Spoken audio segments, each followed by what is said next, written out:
As wedded in today, and it says that all parties should sheathe their swords, and everyone should allow the courts to be able to adjudicate in this matter, and every calm should remain, and the IG should restore the order in the state. What are your reactions to the president's intervention?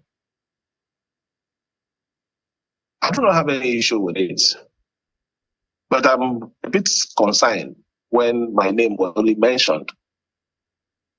But like I said, since it's coming from the president, I have no comment about it. But you see, this issue is a very straightforward issue. It's as simple as an ABC. Everyone in Nigeria, everyone in Rivers State knows where this issue is coming from. It's not rocket science. We know what the issue is, and the issue is not Fubara. It's not. If I may ask you a direct question, Governor Fubara, if there is one thing, I want to say the Shegu. All right. I believe strongly that with the recent intervention of the Inspector General of Police, maybe we'll have a relative peace, because maybe as a result of him pulling his men out of those secretariats might be one of the reasons why they had to take advantage of it. But I will appeal that while the officers are there, the elected officers will also have the opportunity to do their work. At least let them provide security for them, which was even what I was thinking of. I was never of the opinion that the Nigerian police should pull out completely. No. When they said they were moving out, it was what gave opportunity for these miscreants to take advantage of the secretariats to destroy them. I understand that. So I'm of the support that it should come back, support the elected officers to secure those councils, because they belong, is a public property. We all need to join hands together to protect them. So I'd like to ask you a straight and direct question. If there is one thing that could allow for peace, perhaps a permanent one, and it's for you to give, are you willing to give, Governor Fubara, for the sake of peace?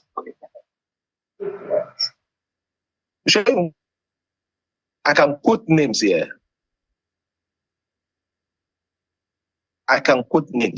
But for some reason, let me leave it. There is nothing I've not done on this earth for peace to reign. I can tell you the number of times that I've kneeled down to beg that let's allow this issue to go. But, I feel, like I said, I don't even want them to talk about this. I've done everything. And even as of today, if there's anything that I can do, or there is any way we can get to a point of making peace, I assure you, I'm willing to do it, because this is important to me.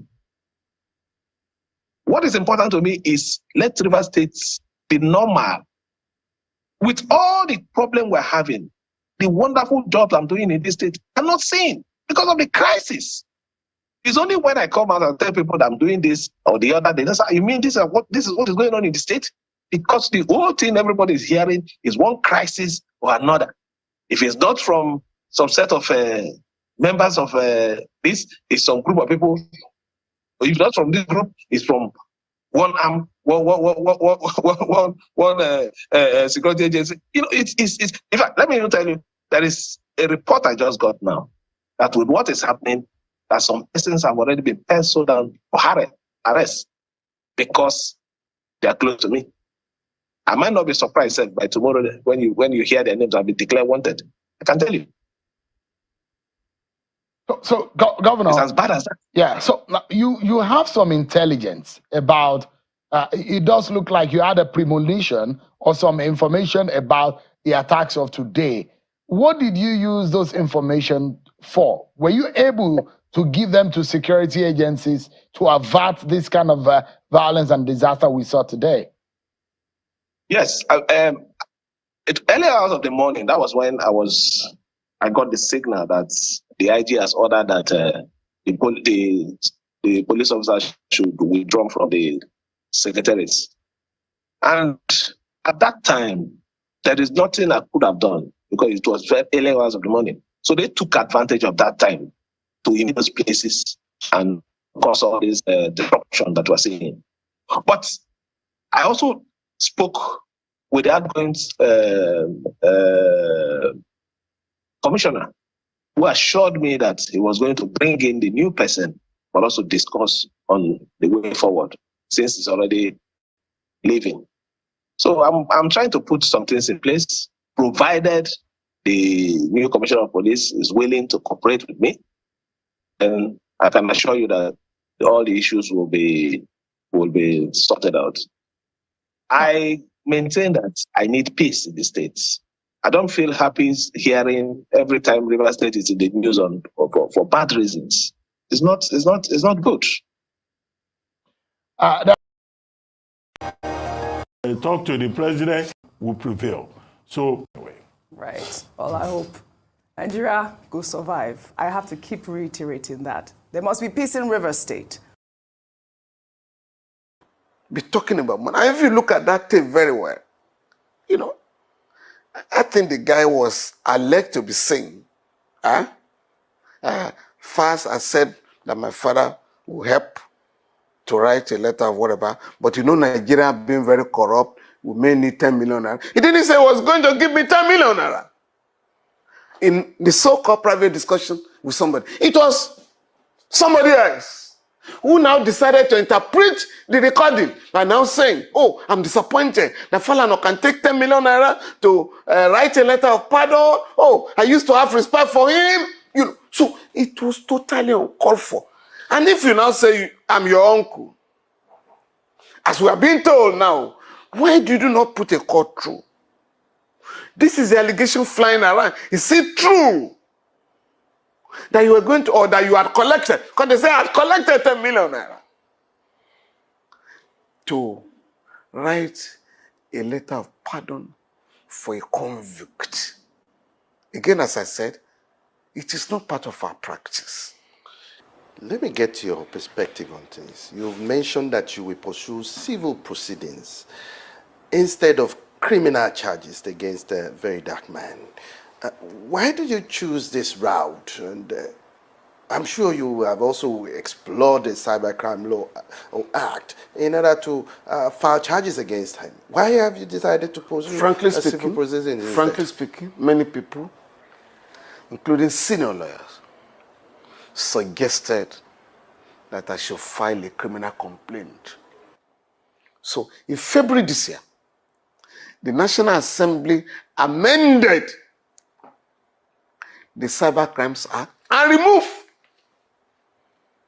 all those provisions that relate to libel or defamation.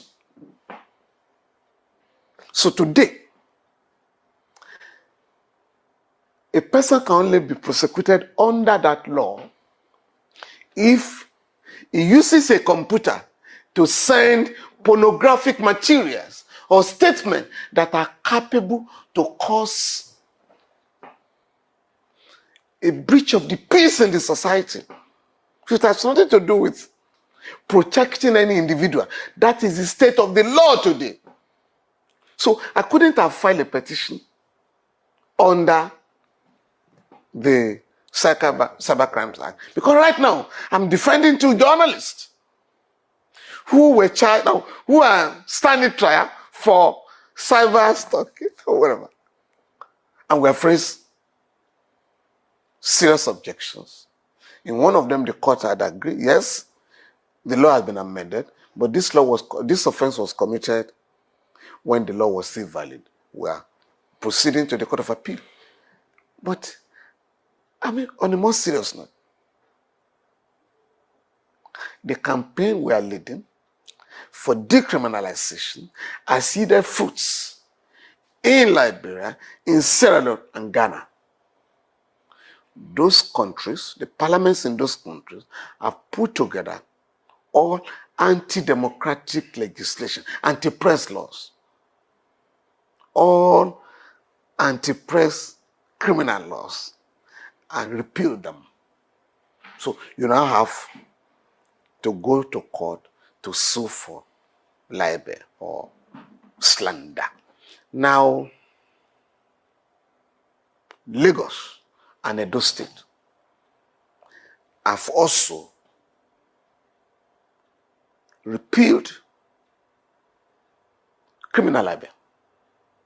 So, from the statute book, only those two states in Nigeria. So, we're trying to get these laws, and we're trying to appeal to other state governments to wipe out criminal libel from their criminal codes. So this is the state of the, for that reason, it's not that there are no other criminal offenses. For instance, injurious falsehood, false information. You know, if you give false information to about somebody to the outside world or to the members of the public, we cannot get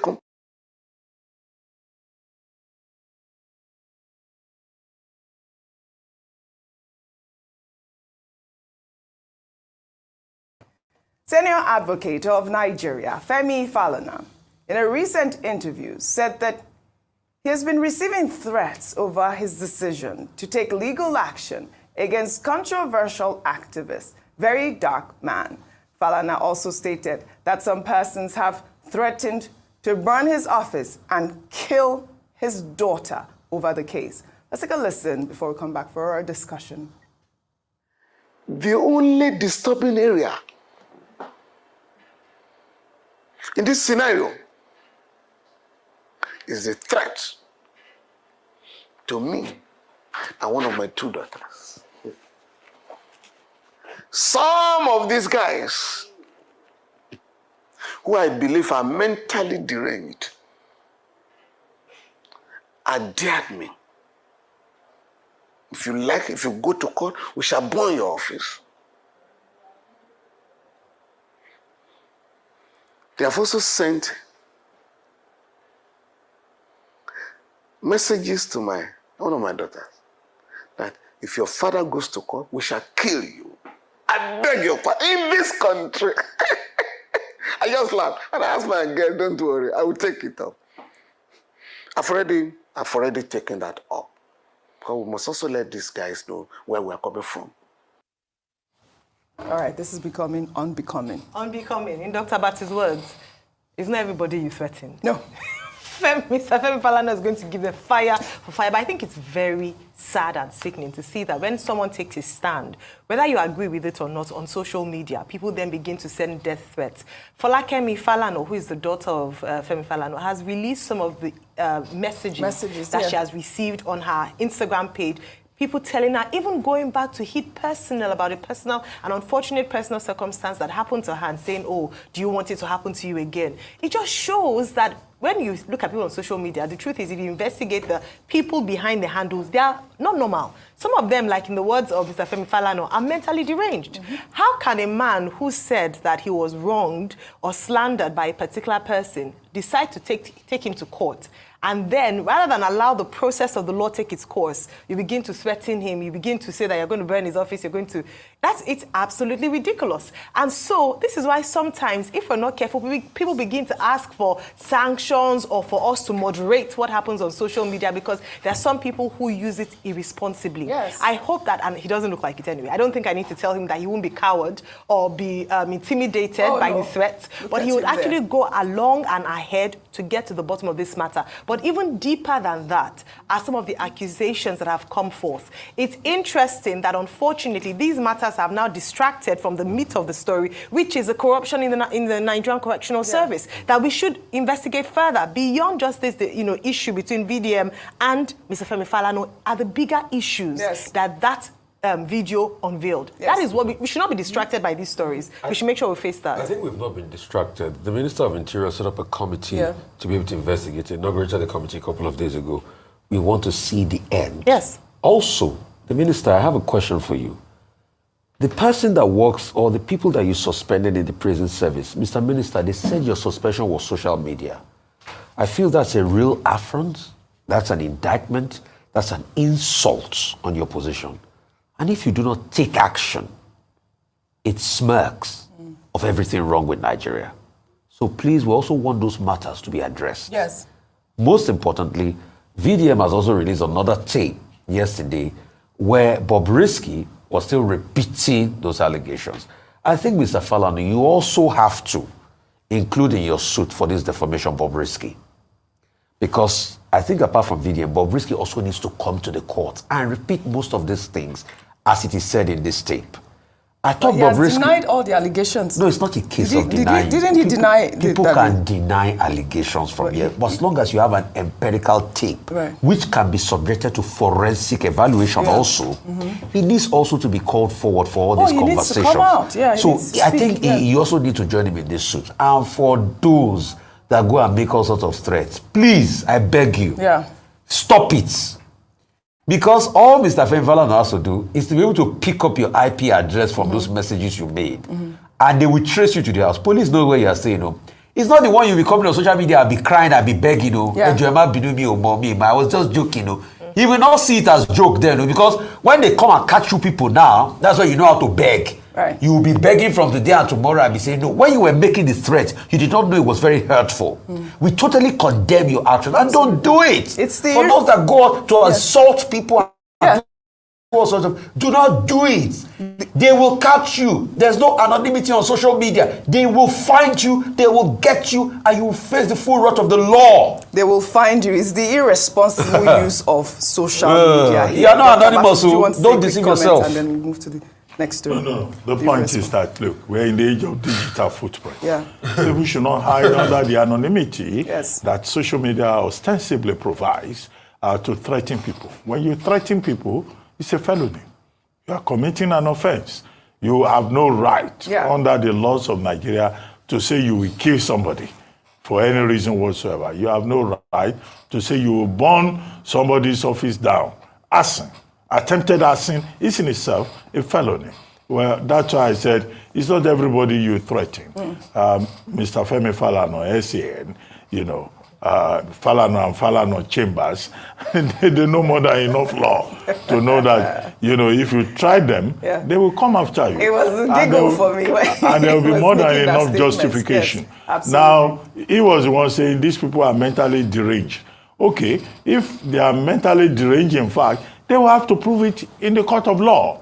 You have to say, well, you have a mental problem for you to have committed a particular felony. Yes. And even that will be subjected to investigation by the court of law, forensics, as appropriate. Absolutely. So people should just learn a lesson. This social media frenzy, everybody imbecile goes on social media to mouth nonsense and to malign people. No. There are limits to individual freedoms. Absolutely. No freedom is absolute. Don't say I'm an activist. I'm this. Then you're allowed to defend then I can talk anyhow. I have one miserable phone. Most of these people have miserable phones. Dr. Bati and the miserable phone. What is it, Turaya or Nokia? Which one is it? I want to see. You cannot. Those miserable phones. All these second phones. So if you have good phones, you tweet all right. Well, all right. Dr. Bati. Well, all right.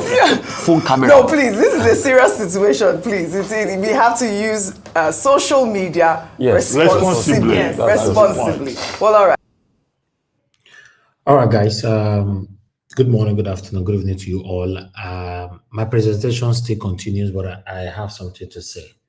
I appreciate you all, my people, for your time with us today. Today is Tuesday, 8 October 2024. Thank you for your time with us. As usual, I'm very, very grateful having you all with us every day to talk about what is affecting you and I. Thank you very much for choosing to listen to politics rather than gossip, in different platforms. As you know, what a lot of people are doing with their platform today, though it benefits them more, that's fine. But you that is listening to us every day, you choose to listen to what is affecting us in our country. I want to say thank you. Mother of all Mommy Diaspora, good evening to you, Mommy. Thank you very much for all you do. I appreciate you always, always, always. Abu Azi, I can see you being there as usual. I appreciate you, sir. Thank you very much. Good evening to you. Thank you very much, everyone right there. Edward Eguavon, Don Anthony, thank you, Ola Adewale. Thank you very much, Mike Akinwari. Mone Ferreira, thank you very much, sir. I appreciate you. It's been a while. You've been here. We don't miss your submission, Taya. Your passionate submission. Thank you very much, Lucky Iyamu. God bless you. Thank you very much. Good evening to you. Edward Eguavon once more. Thank you, everyone right there. Peggy Modi, thank you very much. Madam Obi Ashuko, thank you. Oriemi Abdul, thank you. Omusa Amarige, thank you. Thank you. Sonny Prosper, Michael Aganamaro, and many others. I'm mentioning even names that is not here as it comes to me. I just mentioned them. I appreciate you all, and God bless you. Now do your part, press on the like button, help us to share, and let's do this together. You can press on the dollar sign as well. It's right there on the comment section. Instead of you jumping it, you can click on the dollar sign to pass your message, or rather buy us a coffee. We'll appreciate it. Charles Moses, it's good to hear from you. Gio Deborah, thank you very much for your consistency as well. Thank you very much. God bless you. I appreciate you all, my people, Michael Abba, and many, many more that will join us later on. What I would like to quickly say that because I have some responses that I need to showcase to you all concerning Falana, and the family Falana. Falana granted an interview. From beginning to the end, he was talking about very dark. But before I will talk about Falana, I want to pass a message to those of you that is hiding, because I talk about this all the time on this platform. Not only Falana, now they do it to me. Some of them they come to my email, even WhatsApp and all that, threatening me and do different kind of things. One thing I like about Nigerian police, they don't have the equipment. They don't have the facility, the same facility or the equipment or the resources or whatever that maybe, for example, the diaspora or the European police has. But one thing I love about Nigerian police is that they mean you. I don't even know how these guys, because I was discussing with some of my friends a couple of days ago. We're just saying different things because they caught some kidnappers and all that. I was saying, how about our police till they investigate or can't catch this person? These people, they don't get enough things that they need to work. So my friends, we were actually on the same lane that Nigerian police remain the best in the whole world. I'm not talking about the corruption or whatever, because some of you might not understand what we're saying. Nigerian police, if they want to do their job, they can do it than any police in the world. Just assume, say, they can't get everything. Let me come back to those of you that is hiding behind your keyboard. You write rubbish, hoping they're not going to find me. Now here we go, they will say reporter. Carry on our face, come here, wanna go sit down for ground. They say, please forgive me. When they ask you, how do you feel now? And we say, I feel sorry. Please forgive me. I wanted to just grow my social media platform. For you to be threatening somebody's life, you want to grow your platform. To be honest, sometimes when I react, some people say, you too harsh, you too harsh. If me the government, many people go, in fact, man, you'll leave them. Because there's a way we're supposed to handle some kind of people. Femi Falana's daughter talk, una go inbo go to threaten her life, I want to take by him and all that. Even you still get one particular person where still pass threats. I deliberately copied that response. I will showcase it shortly. Now here I go day where they go cash on now. You forget, say the internet right here talk on so can be located, can be traced. You don't know. Security agencies can trace the internet where I take copy, where I take type whatever I'm typing, or where I take go live. You don't know. You don't say every internet have the IP, the location. You don't know. Oh, you don't even know, say internet they use to. They say now person they control room, they control them. They can on it and off it. You don't know. For your mind, I'm on air, that's it. Now person. You'll be like a NEPA be, they get switch to on and off. Now, so internet still be, they get control room. They know who they use them. It's just that for this investigation to be carried out, you need to pay for it. Yes. So some of us, even me, I don't even get the power or the strength of Nigerian police. Me if you trace somebody on air. Because it's part of my job. Yes, it's part of my job. That is what I was doing before I couldn't enter media. I was working with IBM.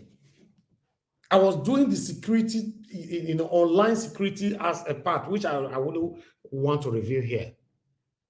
So now they talk anyhow, threatening people as you like. On that, I wish Falana can push further. Once see two persons sit down for ground, they say, I beg on an office. Then let me come to Femi Falana. We first talk to you that day.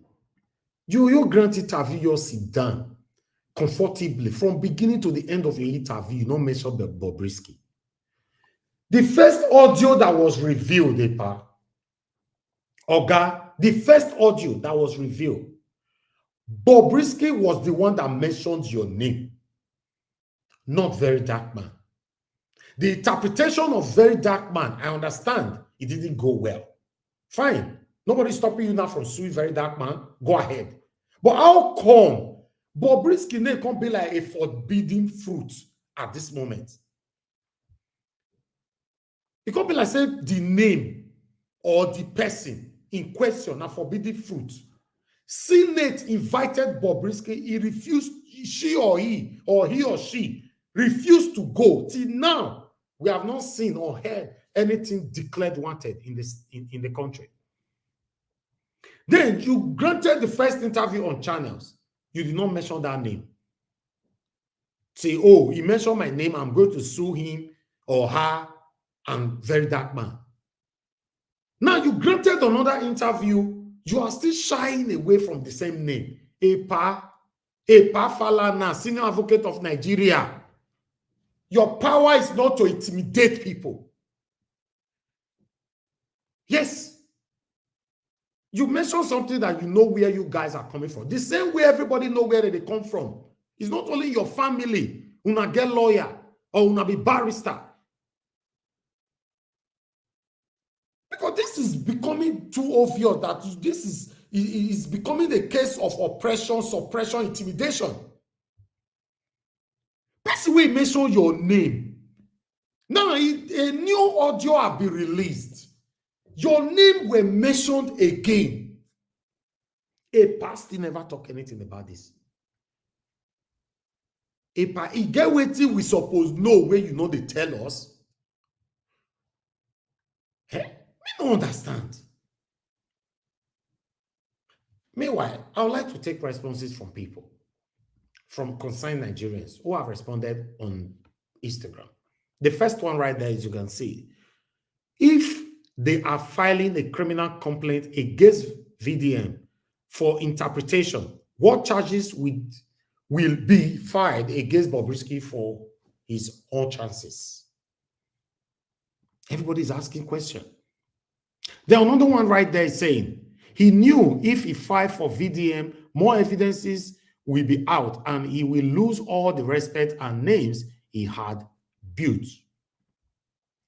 Why this one say, why all the threats of lawsuit and criminal charges against VDM? Why not on Bobrisky, who mentioned your name in the voice note?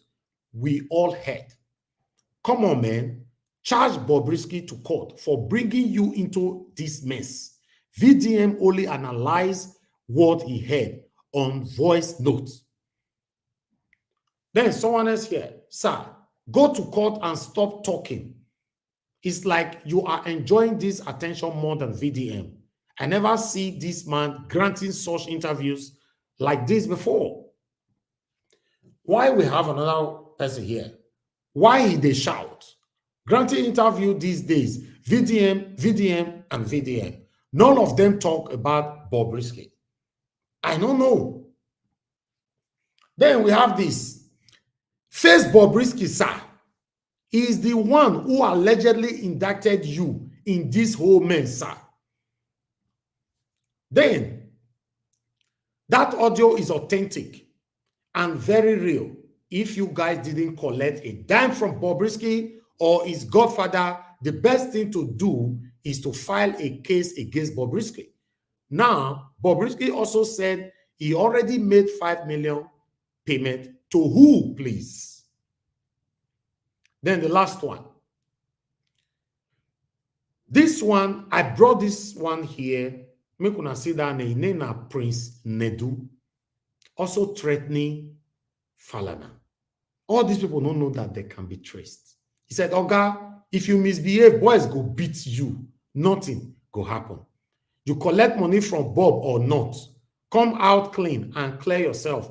If you don't collect any money, then file a lawsuit against Bob, not VDM, because now him talk, say, she give you money. Why can't you just pass your message from the middle and remove the Oga? If you misbehave, boys go beat you. That's another threat. The name now Prince Nedu. This is what we talk about.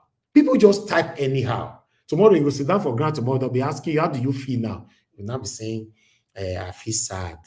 Please forgive me. I just wanted to build my platform. In the history of me being on social media, 12 years now, running my own media, I have never speak without not listening to myself. Now, only like that, you go feel stay the media for probably tele. People, they talk anyhow. Let me come back to Epa Falana. Why be say you are very, very obsessed about Very Dark Man? Yes, he analyzed, he don't talk and where. And he apologized. In the presence of the Senate, he apologized. We played the video here the other day. Why is it that everybody is shying away from Bobrisky? That means Bobrisky really have a godfather somewhere. Yeah, he get godfather somewhere where you and I don't know. Who be that godfather? We have a long way to go. But meanwhile, I'd like us to move on. Thank you very much, my people. Now God, I will bless you now. I have, as you can see, it's the only title that I put on my thumbnail. Breaking, court affirmed Julius Abure as Labour Party chairman as Peter Obi, Governor Alex Otti suffer setback. Not be small thing, no. This Abure in, out, Obi in, out. The thing, it don't be as it gets. It gets as it be.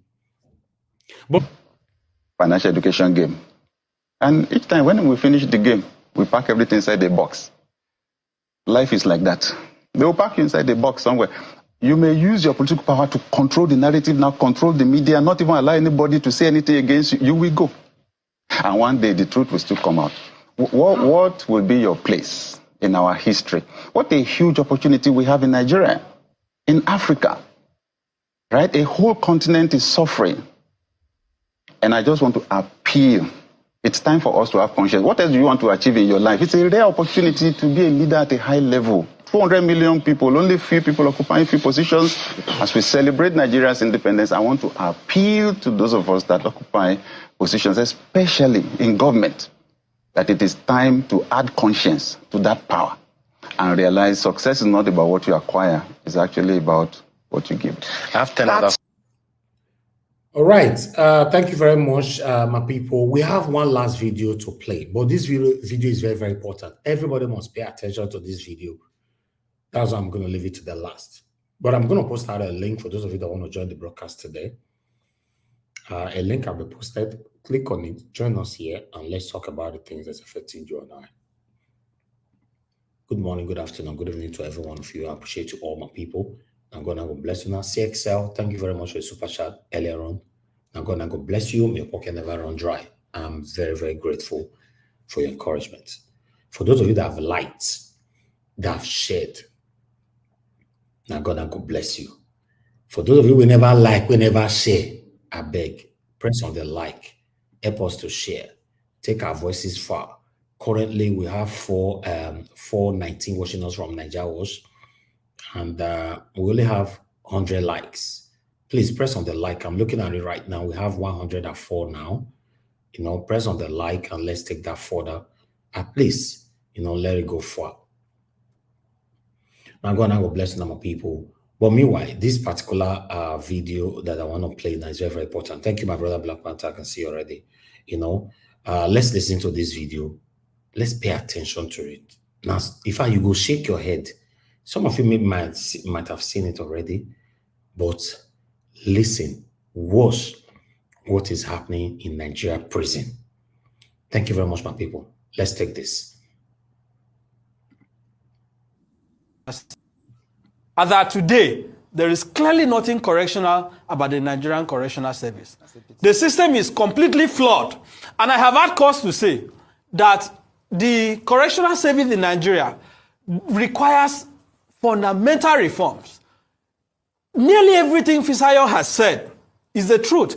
I can confirm to you that, yes, there are what they call special cells. When I was in Ikotekmene prison, they put me in the so-called special cell, right? And 50,000 was collected for that. I mean, I'm confirming to you, so I'm not telling you. These are things I have said publicly. I'm not telling you what I was told. I'm telling you my own experience. 50,000 for 2 weeks. And they insisted that, oh, you cannot stay in the general cell. You know, you are VIP. You know, you are this, you are that. So, and guess what? The so-called VIP cell, there's nothing VIP about it. The condition there is not even nothing. But at least in comparison to the other places, maybe some relative, you know, better than the cell that I would have ordinarily stayed. But that VIP cell is inside the premises of the prison. It's not outside. So the truth is that in the prison, you have to buy space as an inmate. I paid for lights. You know, they don't even, in fact, for about almost the entire period, I was in Uyo Correctional, you know, Custodial Center. Because I spent 2 weeks in Ikotekmene and 2 weeks in Uyo. We did not have electricity supply. Inmates were the ones who paid for their own kerosene.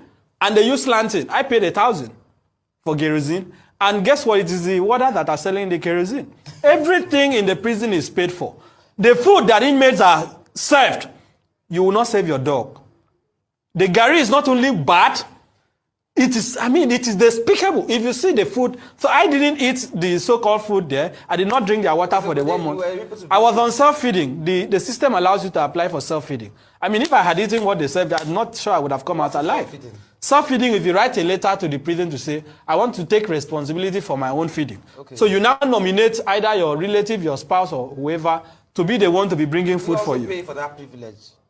No, for the self-feeding, you don't have to pay. Okay. You just simply need to apply and then nominate someone to bring food for you. Because the food they are selling, giving to inmates, is ridiculous. So inmates now have to devise internal way of, you know, concocting whatever they are served to make it, you know, possible to swallow, not to eat. Inmates don't eat, they swallow. I'm trying to make that distinction. Because if you say they are eating, it's not food that they are served.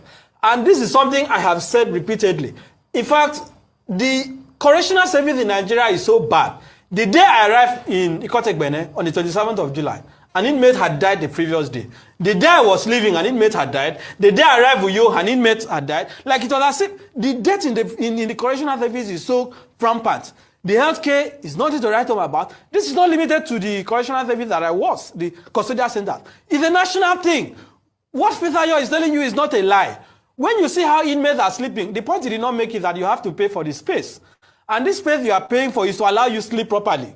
So there are inmates that, I'm telling you, there are inmates that have to stand. That I'm telling you that they may not even have the space, like to even squeeze themselves. Oh my goodness. It is so congested. It is so diabolical. The hygiene is zero. The water is nothing to write home about. The feeding. So I used to tell these NGOs that go to prison to donate food, you are wasting your time. If you want to go to these custodial centers to donate food items, donate on used clothes or whatever, be sure that you are there when those things are distributed to inmates. Okay, because they never get to the purpose. The correctional officers, many of them are also prisoners. The only distinction is the uniform. They are grossly underpaid. I don't know if you are aware. They are grossly underpaid. Their welfare is nothing to write home about. So they struggle with the food. In fact, when I was for the 1 month I was there, I had food in excess. I mean, people were bringing all sorts of things for me. It is not only prisoners who were struggling for the food, even the correctional officers. Yes. So the system has completely collapsed. And guess what? Part of the reason that awaiting trial inmates stay for so long to go to court is that before you are even sometimes taken to court, you have to facilitate it. If your relative don't come to give money, right, to in-charge court, they call it in-charge court, the officer in charge of taking people to court, you may not have a court appearance. There are people, let me also shock you. Do you know that there are inmates in Nigerian prisons today that nobody outside knows that they are there? I met a gentleman from Adamawa who was in Uyo prison. Nobody knew. Nobody outside the four walls of the prison knew that he was there. And it's not isolated. There are people in prison that cannot be accounted for. There are people in prison that their court records cannot be traced. There are people in prison that have not been awaiting trial, that have not been taken to court for up to 5 years. Oh my God. It is that terrible. The system has completely collapsed. So one of the things I did while I was living is that, by the grace of God, I was able to facilitate the release of about 17 inmates when I was living. Because some of them were released on bail, they cannot perfect their bail. So all I simply had to do was that to make money available and get them out on release. And those that needed fine and all that. So what I'm telling you is that it is let the minister stop this hypocritical investigation. What the National Assembly is doing, as far as I'm concerned, is a product of parliamentary redundancy. Having not been able to do the real work that Nigerians have voted them to do, they are now distracting themselves with the Bobrisky matter. The member who moved that motion, Patrick Umo, was my senior in the university. He's a lawyer. I know he's a thorough person. But what they should investigate is not even just about Bobrisky. Bobrisky is, for me, the whole investigation to a large extent is a distraction. The real issue is the rot in the system, is the way inmates are treated as animals. In fact, the day I arrived with you, 2 weeks after I got a grade, they took me to you. This assistant controller of corrections told me, I had to challenge. I said, Madam, do you treat people as animals here? I said, yes, we treat you as animals. You don't have any rights here. She actually verbally told you that. She said it to me. Of course, at that time, maybe she had not known who she was speaking to. But she said it. This woman said it to me. Here, we treat you as animals. Inmates don't have any rights in the prisons. They have no rights. And it pains me because you will literally die. In fact, there was a gentleman who, in Ikotegbene, had an accident. His legs was seriously fractured. The medical facility there could not cater for him. I was the one who undertook responsibility for his treatment. And I did the same thing for several inmates. So I'm just telling you, it's not to sing my praise, I'm telling you how bad the situation is. There are inmates that, they have a call center in the prisons. There are inmates who cannot even afford to call their relative. So the system has completely collapsed. Anybody that tells you that we have this correctional service that is correcting inmates is wasting his time.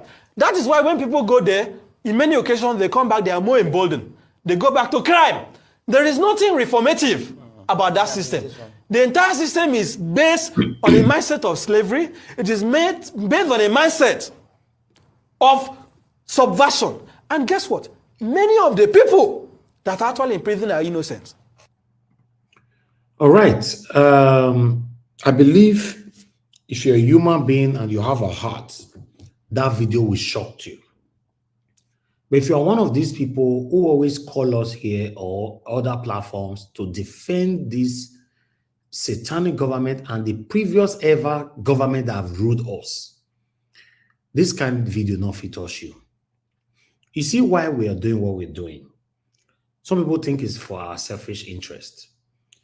Yes, this is why we are doing what we're doing. We want to have a better country in our time. Because for me, I have a better country in the United Kingdom. Every opportunity in my life today, I enjoy it in the United Kingdom.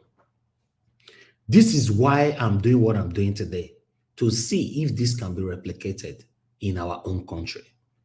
This same government visit other countries like UK, America, and many other developed countries. Not that they don't know what to do. They don't just want to do it. They are deliberately doing what they are doing today. Yes. So when we are talking, I, myself, and my wonderful panelists, callers, commenters, you'll be hating us. I don't see anything wrong you calling your government to do the right thing. Just listen. Some people are in prison. Their family don't even know where they are. And the correctional officers, some of the correctional officers are prisoners. Can you just imagine? Some of the correctional officers are prisoners as well.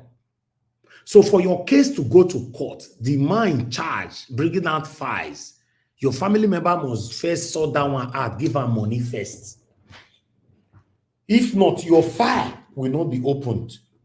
So if you are that person that doesn't have no money, then you are in the category of the people that is in prison now for the past 5 years and their files have not yet been opened. When we talk here, we want a better country. Some of you will be angry. That is my concern.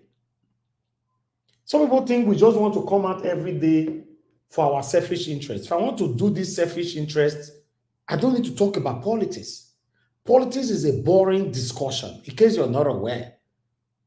80% of Nigerians in Nigeria are not aware what is happening on the news every day. Ask them.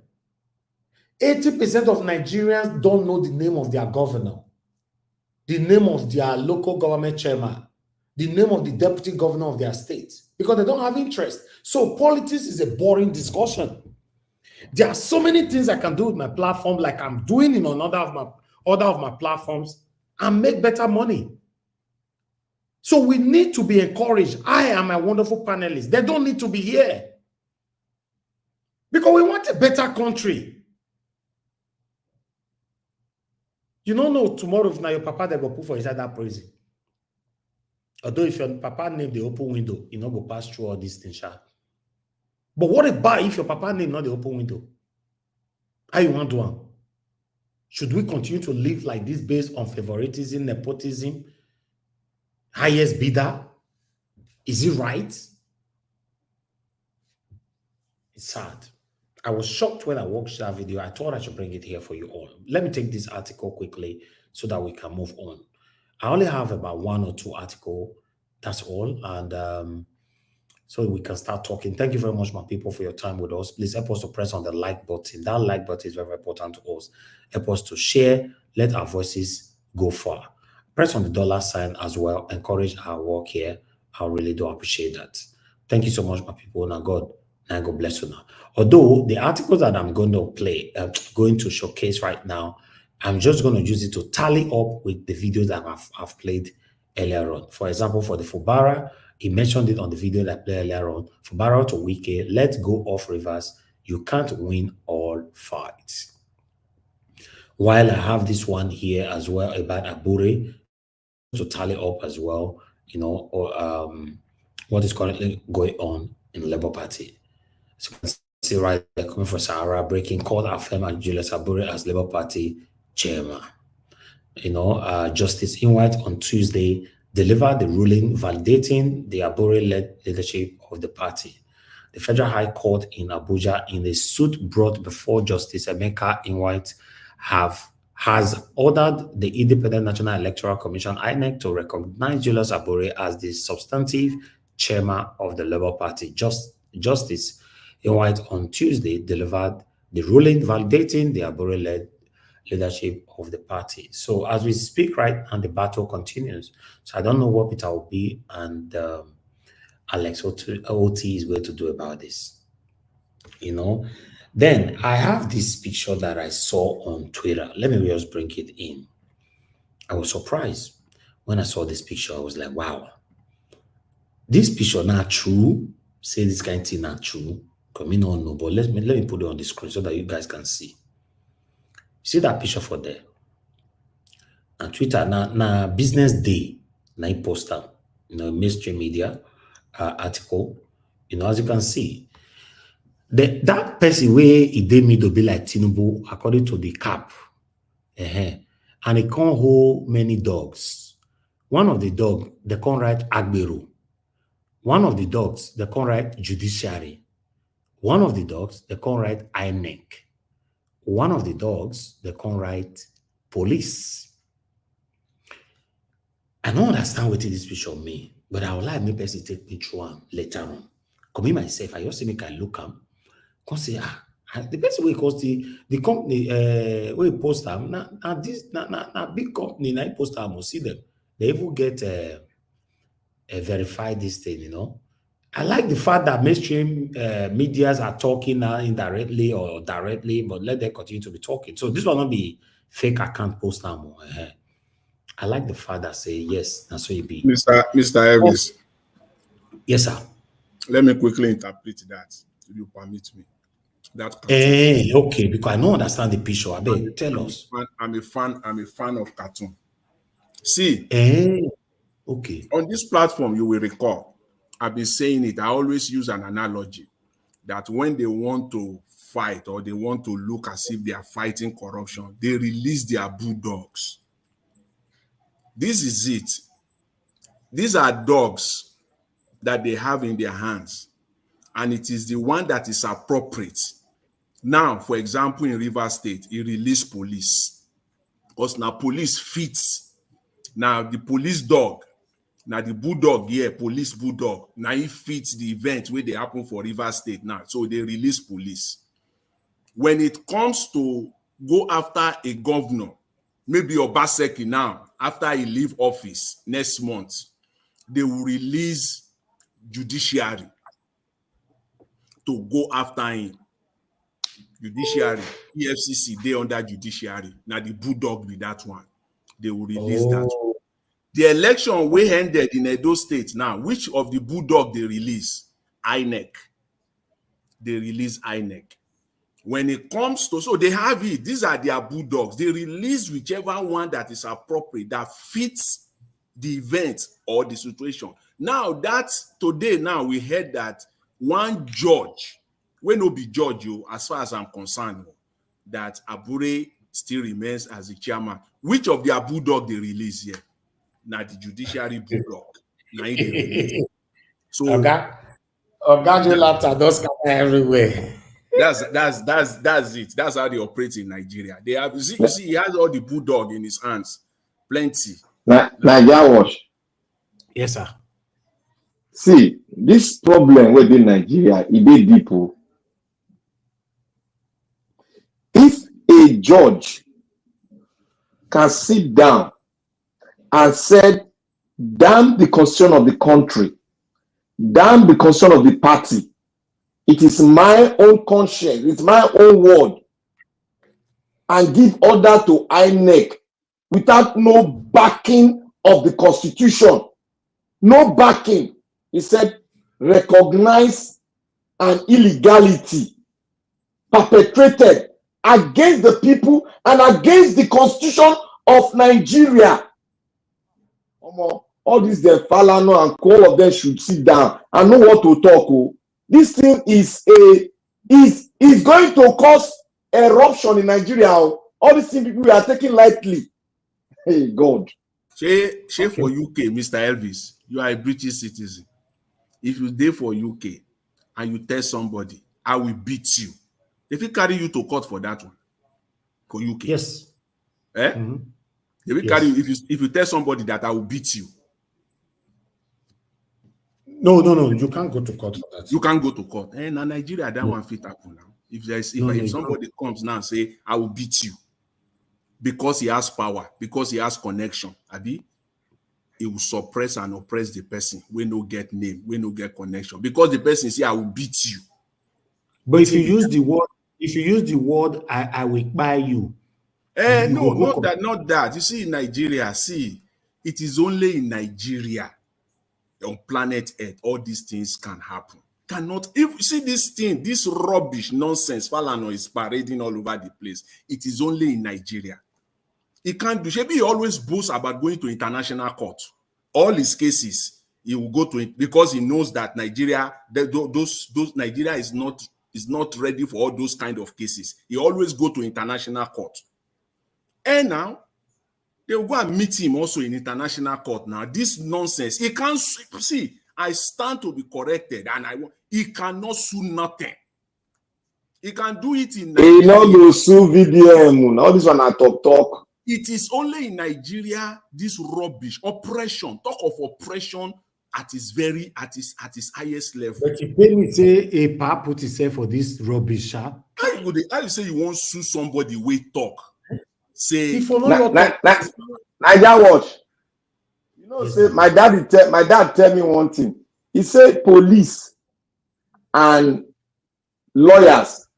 He said they are the same thing. The only difference is that the police will stand on the dock to make that fact very open for the eye to see, while lawyers arguing it with the judge, with the other lawyers in court. And lawyers don't hold weapon, but police hold weapon. He said that different. They say lawyers are putting at the same thing, the same.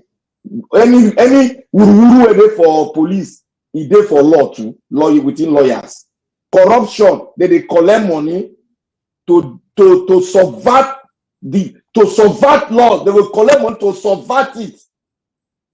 The highest crime a lawyer do. And that regalia is still wearing it to subvert the law.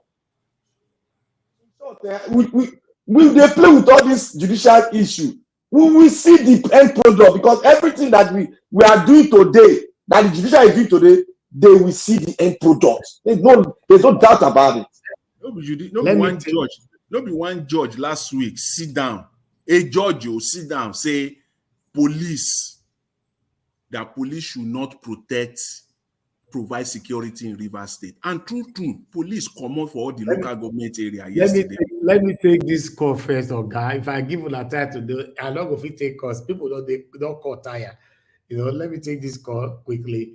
Thank you very much, Mr. Jonathan. I really want to hear more from you. Thank you, my brother, Black Panther. I appreciate all your submission, but you guys be patient with us. Okay, let me quickly take Madam Love God is my strength. You are calling in. Please, I'd like you to talk to us. Guys, help us to press on the like button, help us to share. Talk to us, man, if you are there.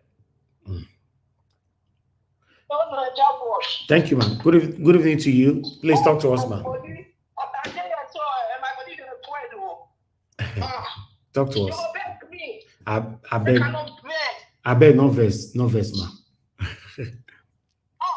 You see, make I greet all of you now. I beg, I thank everybody.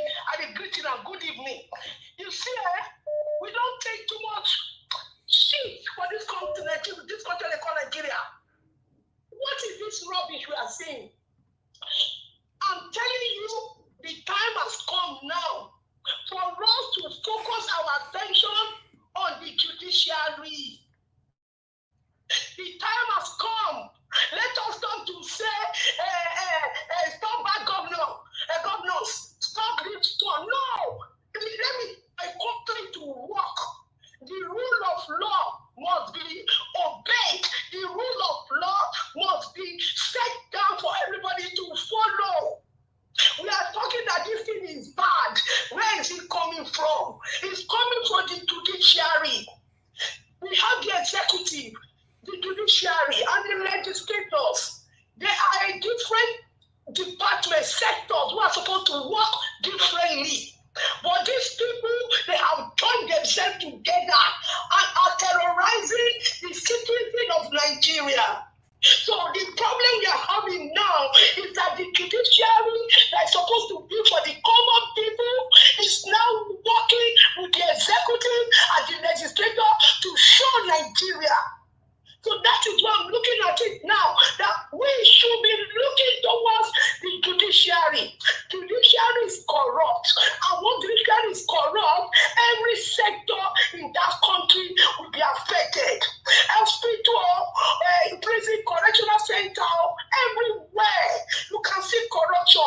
In the police service, everywhere is corrupt. Go to the teachers who in the east and pay some children's school fees. I didn't know that they are not paying school fees in the east, and the people are collecting money from me. I was doing it as a charity. But I didn't know until somebody called me and said I had to stop paying. Nigeria is corrupt. How do we start? Let us look at the judiciary. Look at Abure. Abure did something wrong against the constitution of a party. Now a judge by the name of Emeka. And why is it that every time we want to see corrupt judges, they use us in the east to do all this stupid job? Now he has come now and said, well, what Abure did to the with what the conference they had is okay. Now he can be the president of the Labour Party. Who did it? The judiciary. Who is fighting this correctional center? That there's a problem there, a problem that is supposed to be spoken about. That look up this thing that is happening now, that VDM brought out is for us to know the corruption that is going in there. But you can see Mr. Falano is not talking about it.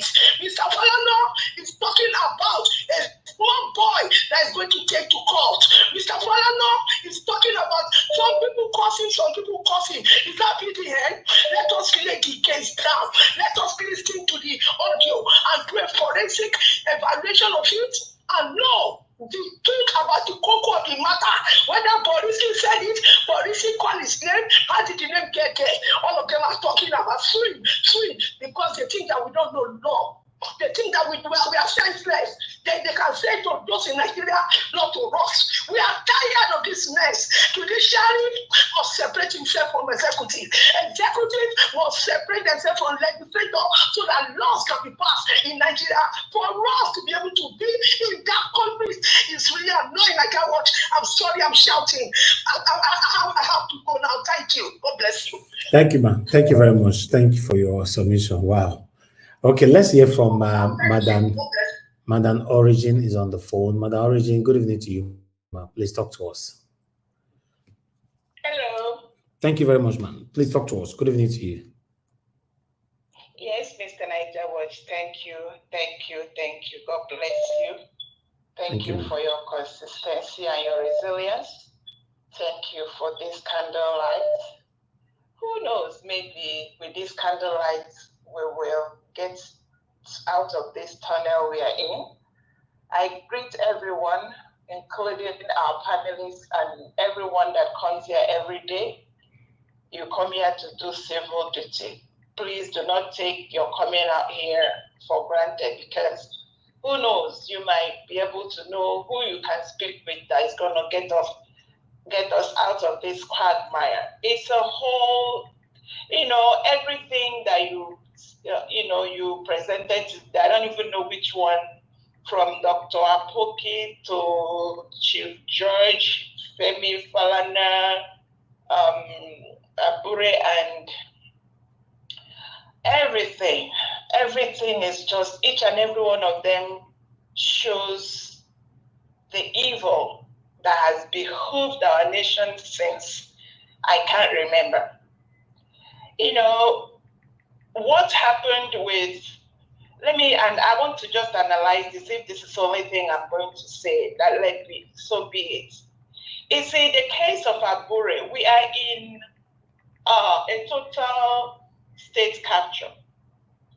We have the Agueros, the judiciary, the INEC, police, and please, whoever that did this, add the mercenaries. The mercenaries are the governors who have open check without account. The House of Rep, House of Senate, their own is a daily work, because they are collecting their 23 to 29 million a month. They will never, anything that is for the people, they are the ones the government is using directly against their own people. So these people are dangerous. You see, this man has succeeded. When you now talk about, he has succeeded in putting PDP under siege. Abure has now diverse factions. LP, you people thought this started now. What they did from the beginning, why Edo was captured, why I just almost disconnected when one man I thought he had some sense began to talk for APC. That was when I know that no, this is I can't. When they captured Edo was when they sent Abure. They sponsored Abure to go and do what he did and made himself, thereby destabilizing LP. They intentionally, they used INEC before you people knew what was going on against LP through Abure. As at that time, the LP candidate could not even organize himself. At the end of it, they kept saying, INEC say something, INEC kept quiet until they finished the work of destabilizing because they couldn't do anything. They now came out at the tail end just to allow LP to go on campaign. They now say, Abure is not, we don't know Abure don't know us. They used that opportunity, did the little campaign they could do. Can you see now, they have come back to use judiciary to now get back these people. I don't know. The criminality is out of this world. And I say this to everyone. If you people think you have plans 2027. You see, when you talk about political party, the thing just make me, I want to just, like, hello, let me just say something quickly about, I just wanted to ignore this man, Falana, because the day I talked about this, I just talked to DDM. But coming to say this, you see, I'm just confused. I'm confused at why this man, because as far as I'm concerned, the day God created me, the only thing I saw was that he said he created Adam and he called them male and female. So personally, I see everybody as a human being. And if we all are human beings, we should be treated as human beings. We should treat each other with respect. We should treat each other with care. The same care you want, give it to another person. And that's why I argue with people that talk about Nigeria as a zoo. Well, what is organized in Nigeria?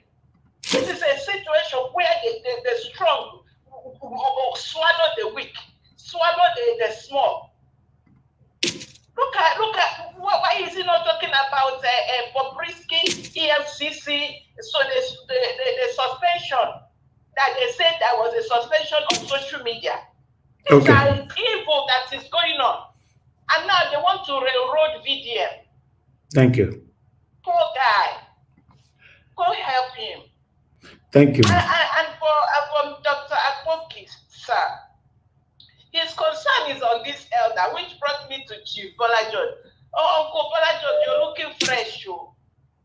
You're looking fresh. Then when I saw him during the election, when he was looking like he has some, in fact, he looked like let me not use a word you don't like.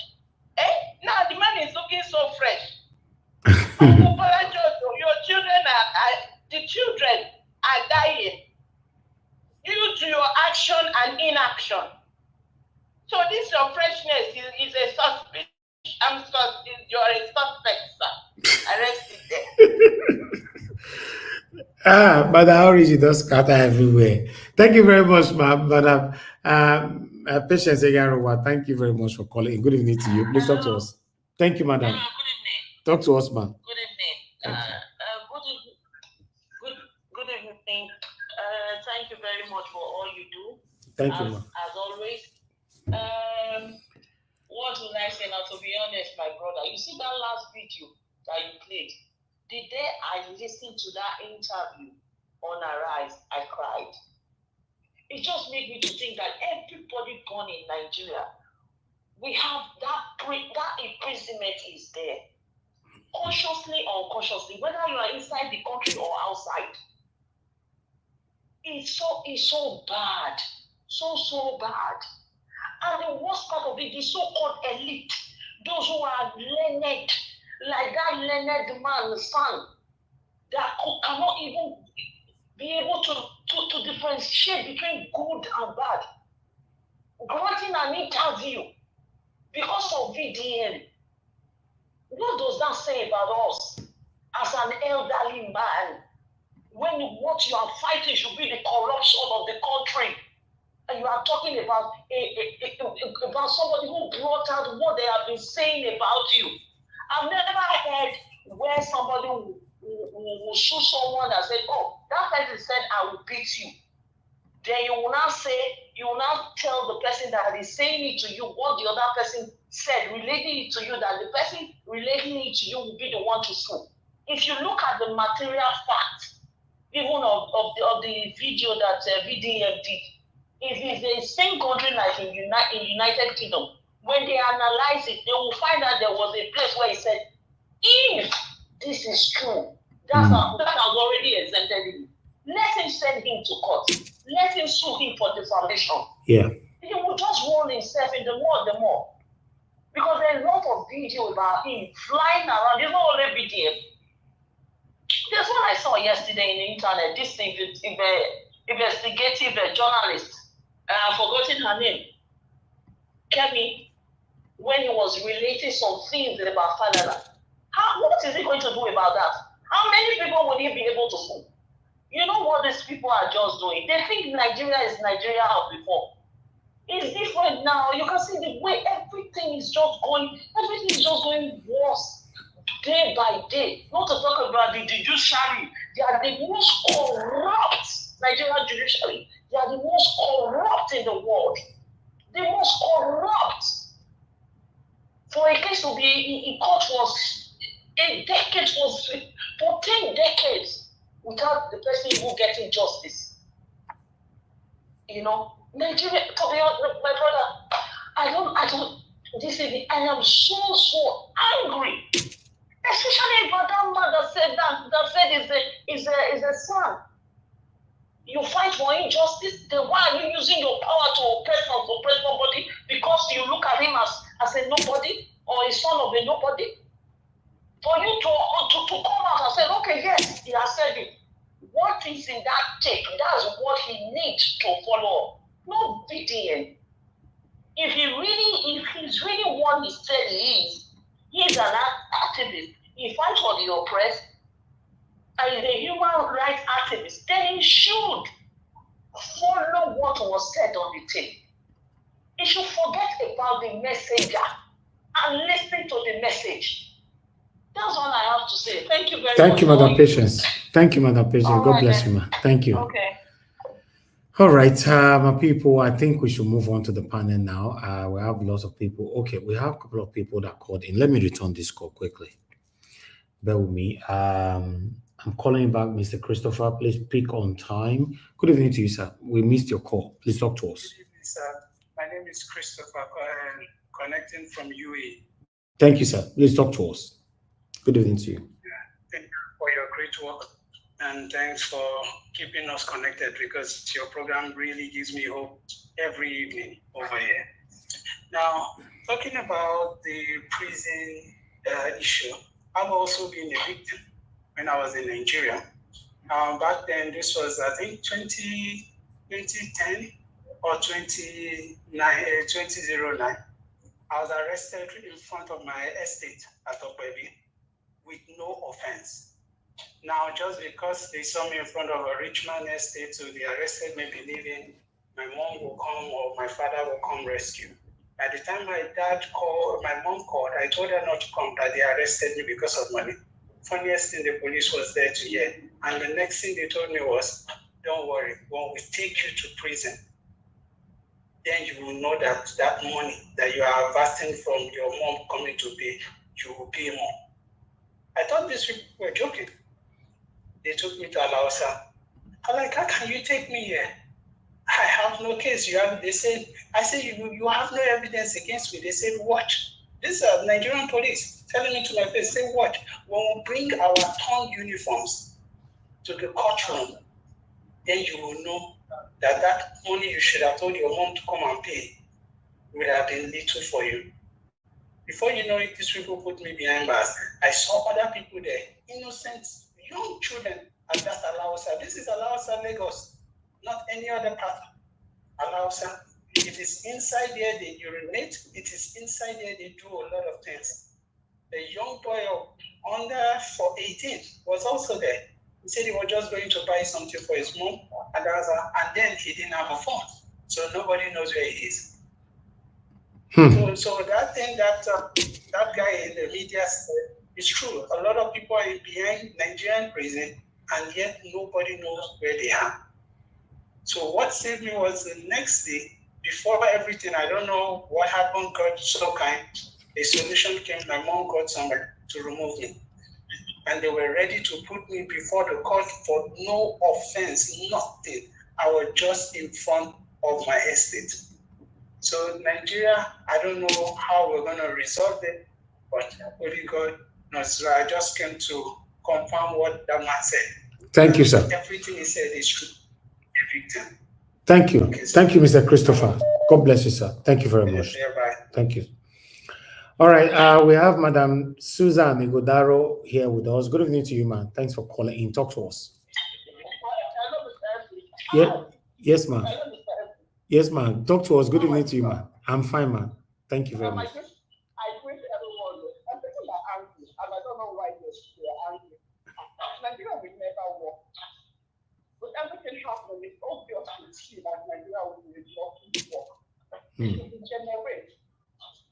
If you keep degenerating, it should never work. There is nothing that is placed in any way to make Nigeria work. So people should not be angry because it's going to get worse. You know, Tinubu is there now. He's going to hold on to power. It's not even how the place is going.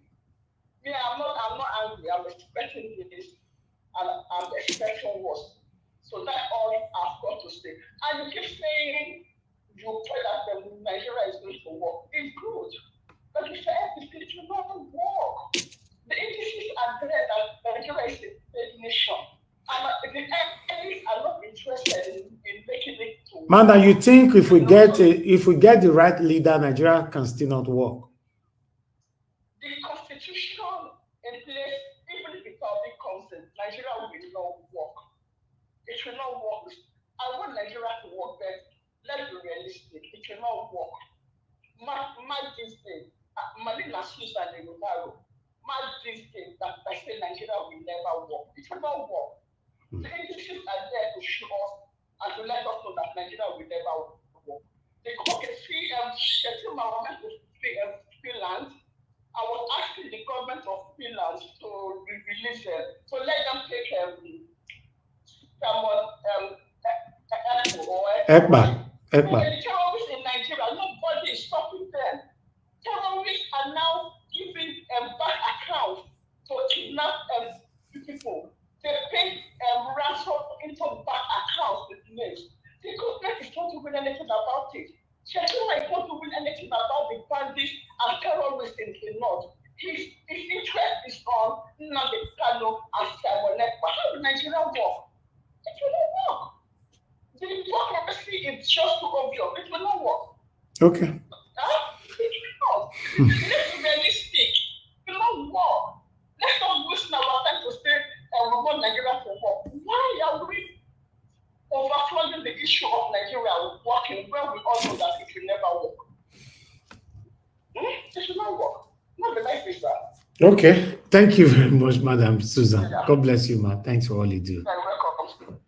All right, our callers, I have to take a break from the phone right now. Let me go to the panel. We have a couple of panelists with us. We'd like to hear from them.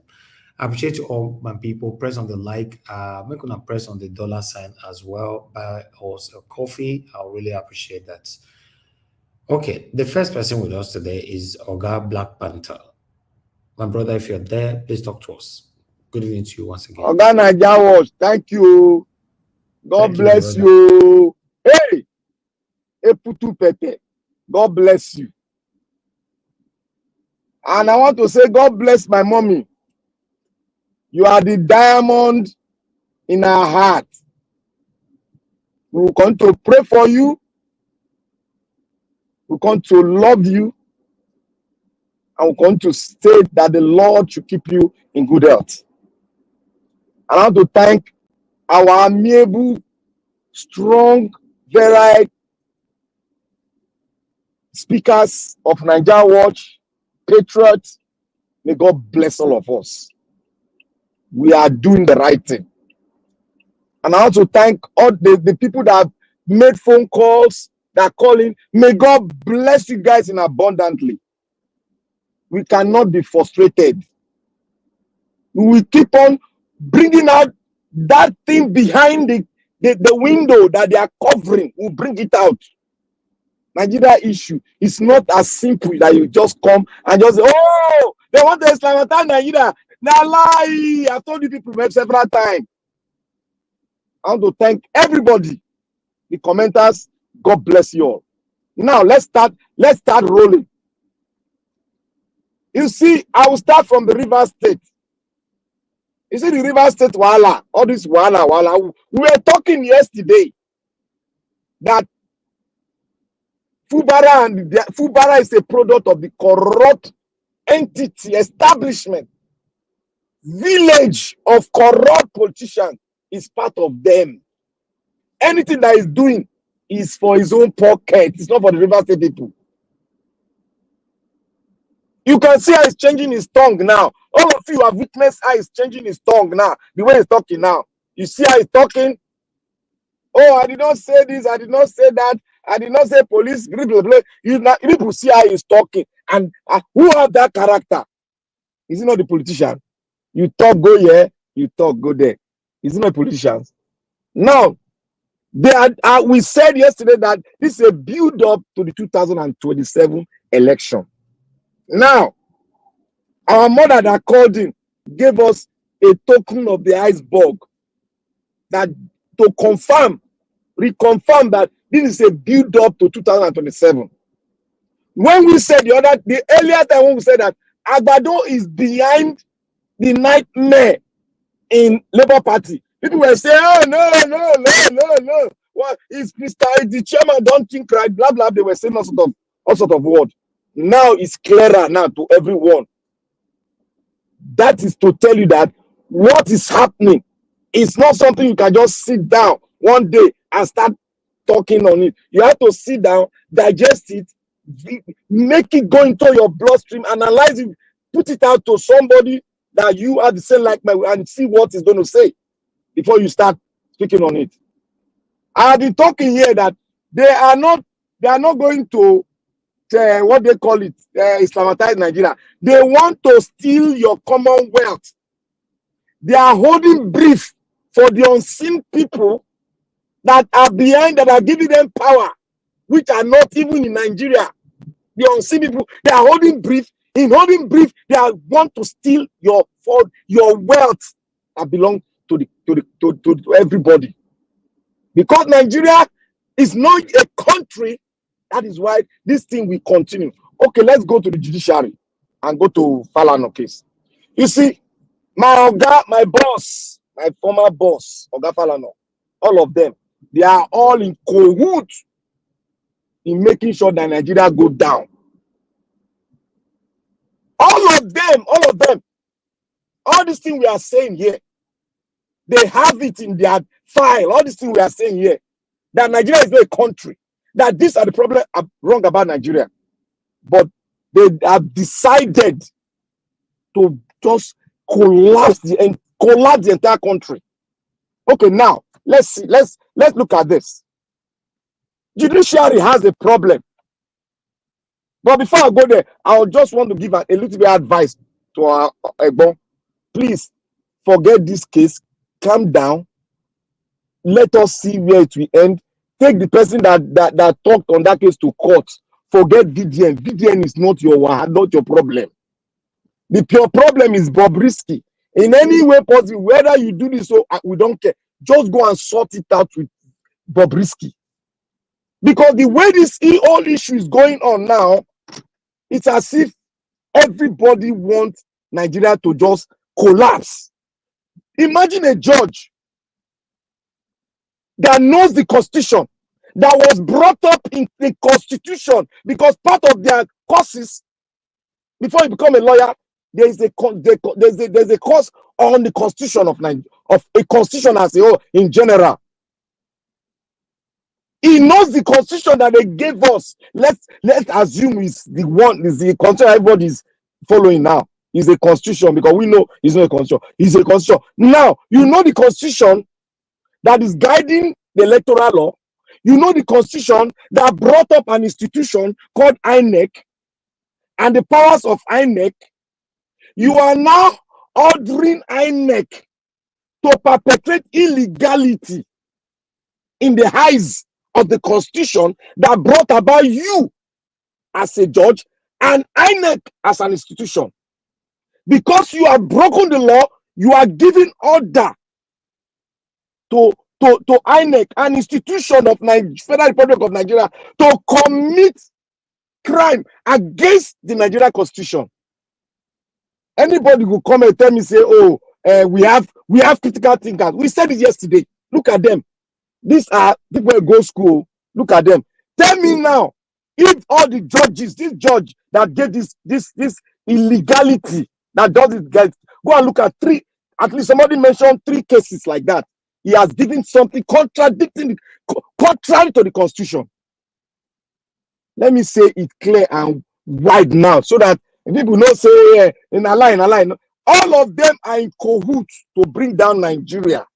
So that I don't know the plan they have. Because when you break the constitution and you break the law, you said the institution should disobey the constitution, then what do you have left?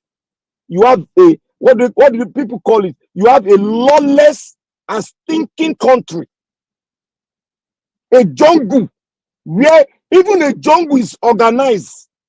When the lions want to group up to have an assembly, they will run and group up. But here we are like a scattered volcano. We are a scattered volcano.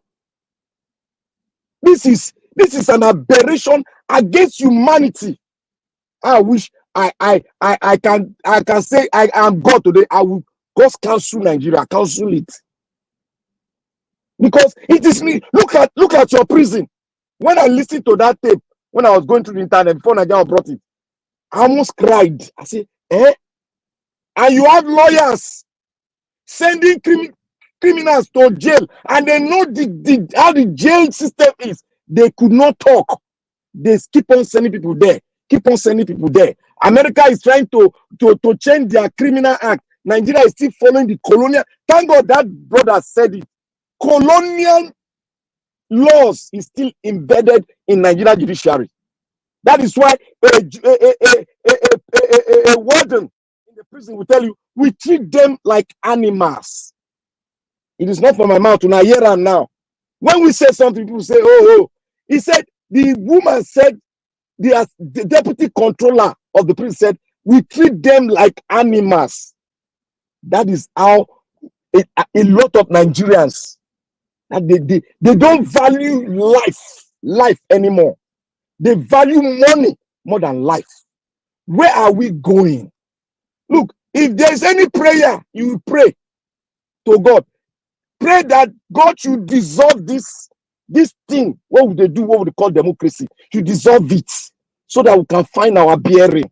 If we continue, oh my God, I don't know where we are going to land. We are a volcano that even the world will be preparing to have an emergency to stop the volcano from exploding. Look at Nigeria. The best of Nigerians are outside the country. And look at what they are doing to us. An aberration against humanity. You keep somebody there to rehabilitate in the prison. You turn him to less than an animal. You treat him less than an animal. He had a life, he had the right to live, but you confine him according to the law. You not take that life, you start sucking the life. You heard what the guy said. He's a lawyer. He said every week, every two weeks, when he moved from one place to another, there's a cop, there's a dead person in the prison. Only God knows if it's not even every day now. Look at the food. He said you have to prepare the food for you to even swallow, not to eat, just to swallow, just to fill your body. The food you cannot give to a dog. You gave it to.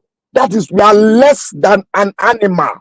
And now the politicians are treating us. Look at Lagos State.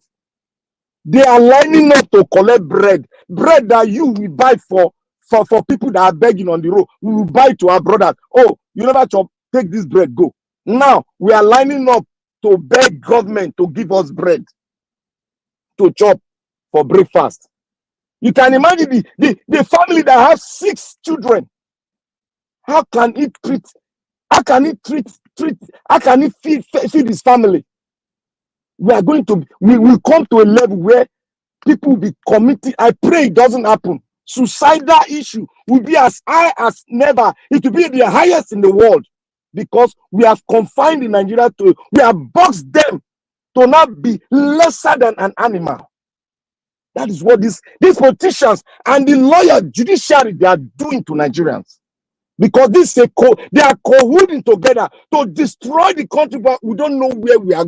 We don't know where they are taking us to. That is the only thing I would say. We don't, because all of them know the truth, but they cannot speak the truth. But we are sinking. They are still talking. Who send our Gameki go African, go they talk about Africa. Meanwhile, they are demonizing your own brothers and sisters here. You are going there setting laws for Africa. Who sent you?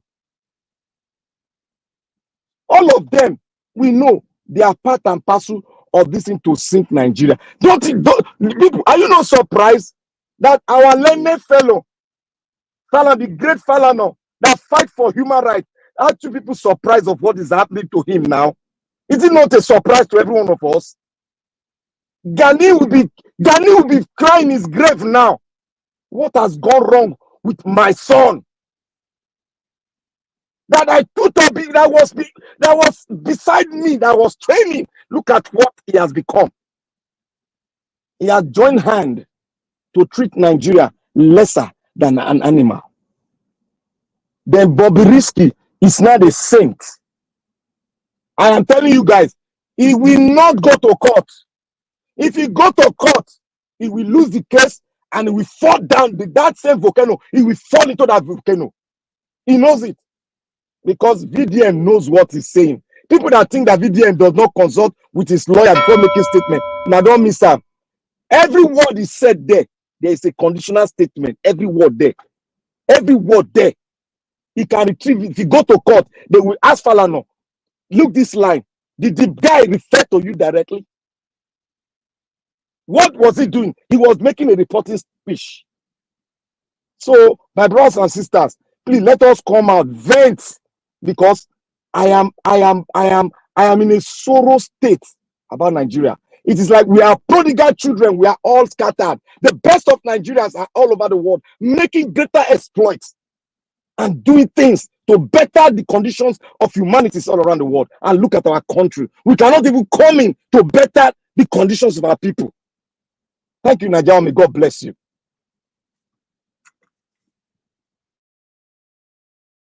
All right, my brother Black Panther, thank you so much for your submission. For me, I believe not just you, all Nigerians are waiting for Falana to proceed so that we can see how it works. And the same energy that Falana is putting in now on Very Dark Man's case, we want to see that same energy, if he can use it to drag the federal government to do the right thing in the country. I appreciate you, my brother. Thank you very much. I'd like us to quickly move on to the next person. Guys, help us to press on the like, help us to share. Pachai not from my desk, I can see right there. Patience Egaruwa, thank you very much. God bless you. Peggy Modi, thank you. Debbie Olobosere, thank you. I hope I pronounced that properly. Thank you. Ghost Child, thank you. Thank you. Uhuru Onyeka, thank you. Good evening, good evening, good evening. God bless you all. Chukwu Emeka, can see you. Thank you very much. Kenneth Ode, I can see you as well. And many others. Marco Kunsaye, thank you, thank you, thank you. Okay, I'd like us to hear from Mr. Jonathan. Mr. Jonathan, sir, please talk to us. Good evening to you once again. You have the floor. Mr. Harris, I greet you, Mr. Harris. I greet you once again. God bless you. Thank you, my brother. I appreciate you always. God bless you. I greet all those on the comment, all the panel. I greet everyone. Welcome. God bless you all. Mummy Diaspora, I greet you. God bless you abundantly.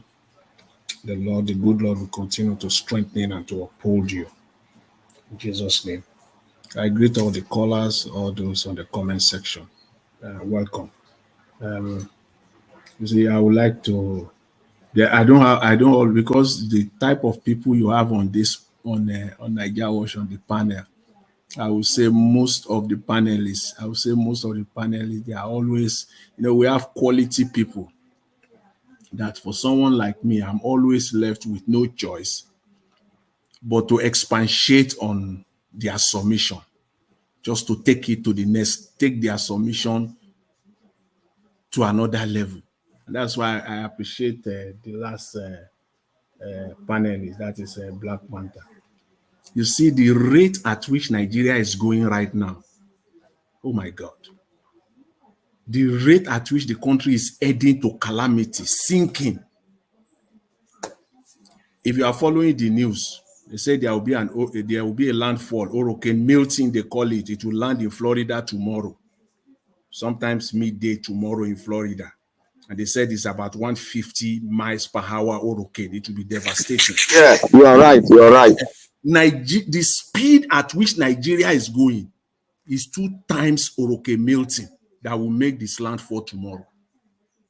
The rate now, oh my God, is second to none. Unprecedented rates at which Nigeria is sinking to calamity.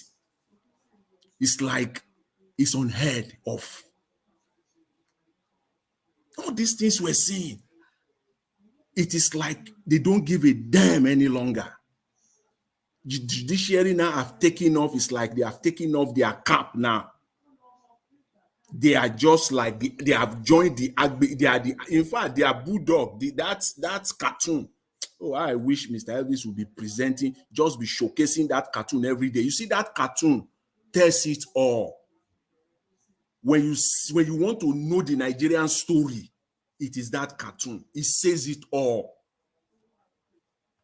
It's everything about Nigeria. The judiciary is not the judiciary bulldog.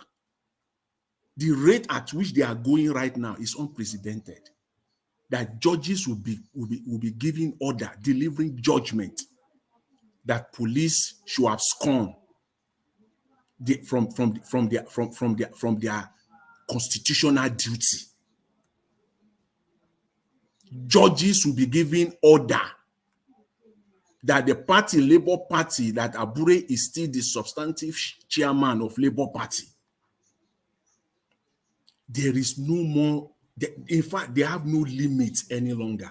And you see that they continue, they are just going deeper and deeper and deeper. The end is calamity. Make no mistake about it. Make no mistake about it. See, on this platform, the other reason why I continue to be part of this platform is that most of the things that is said on this platform, myself inclusive,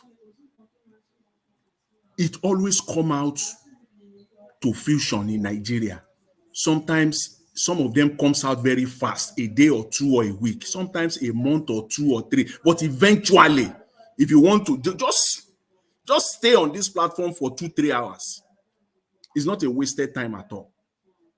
What is unfolding now that we're seeing is not for people that are on this platform like this and maybe other similar platform. It's not going to be a surprise. It's not going to be a news to them. It will just be the realization of what has been previously foretold. You know that is this is it. We're saying it now today. People are already saying it now that the rate at which Nigeria is going, the speed, this thing they call democracy, I don't know where they get what is called democracy in Nigeria. A police IG will give an order that police should abscond. They should leave their posts. Leave the post, the area, the location that you know is prone to chaos. The vicinity that you know is prone to chaos and violence. Police chief ordered the police to vacate that location. Goodness me. Less than 10 hours after they left, we all saw the calamity that ensued in Rivers State. 3 or 4 local government secretariat burned down. And police were there and they left. God will help us in Nigeria. There is no standard in Nigeria. That Jonathan is 6 local government. 6 local government. And it is the resources of the state now, that limited scarce resources now will be spent now to rebuild those local governments.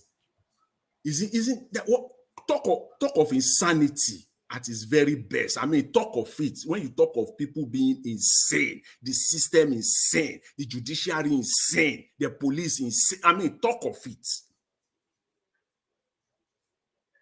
There is no standard of any kind in that country. No standard. There's just no standard. That is why people will be saying, I've been hearing it. I hear it over. Each time I hear it, I just shook my head. So people will say that the Minister of Interior is performing. Performing what? In a normal climb, so a minister like that will have been fired or he will have resigned on the basis of everything that is unfolding, especially in the last few weeks. But because we have no standard in Nigeria, people like that are champion.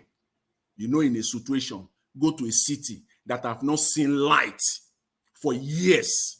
If somebody come and is now giving them light 1 hour in a day, that person is their champion.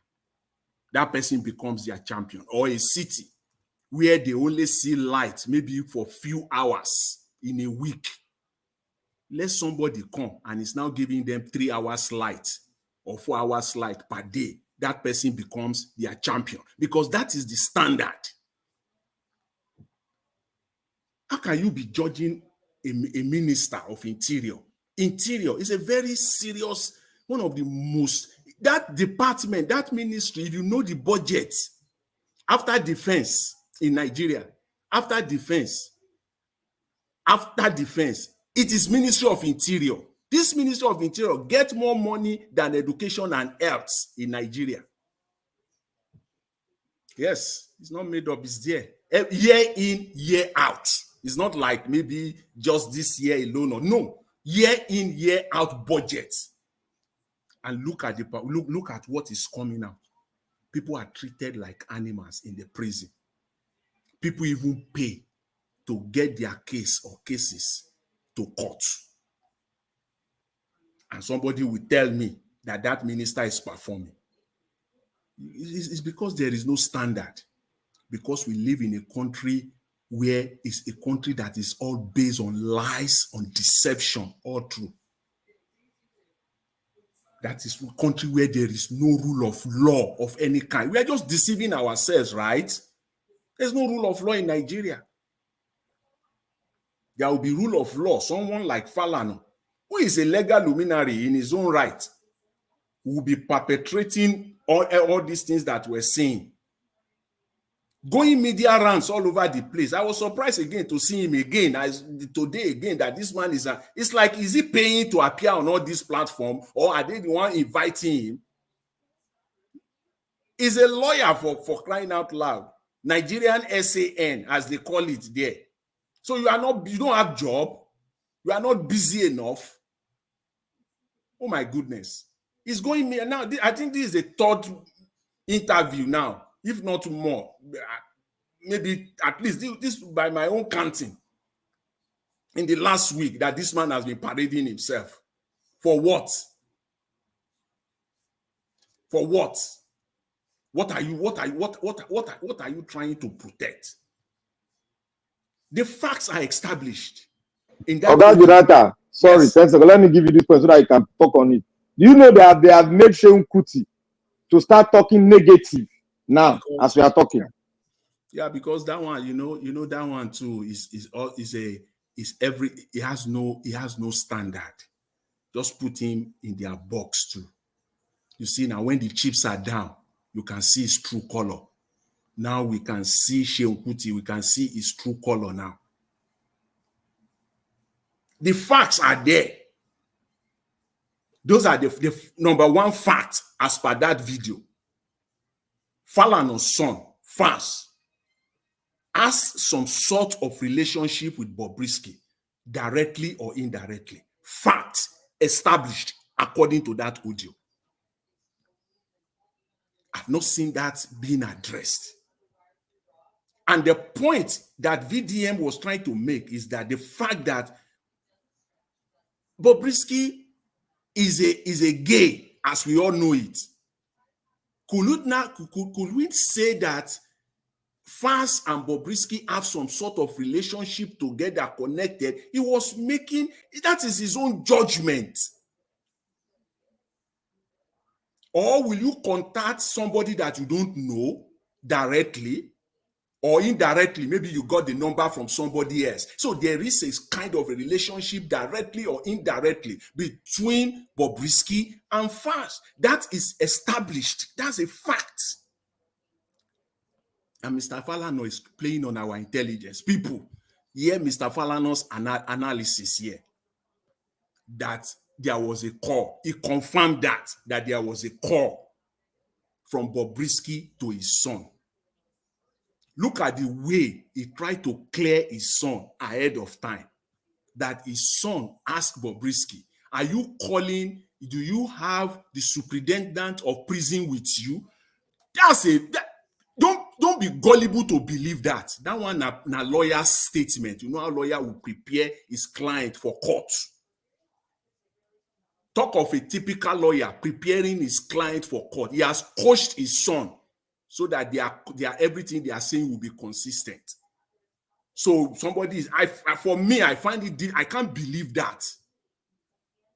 If you believe that, I have a bridge to say to you that on that day, when Bobrisky called Falana's son asked Bobrisky, are you with the superintendent of prison there? If not, I don't want to have this discussion. I don't think so. That's that one was made up by Mr. Falana. That's a typical lawyer's defense. Because it is, how do you want to prove it? That's my statement. The only person that can prove or disprove that statement is Bobrisky. Did Fash ask you that question on that day? So Fash already know everything. So Fash just asked that question out of the blue from nowhere. He asked him for money, for help. There must be a kind of a relationship before he will do that. And you don't ask somebody that you don't have kind of a, a kind of a close relationship with. To some extent, money, we're not even talking, we're talking of not even 1, 2, 3, 5 million naira. The relationship must be so close.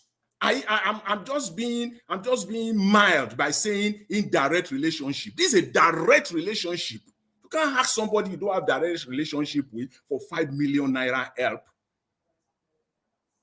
Are you kidding us here? These are the issues that Falana needs to address.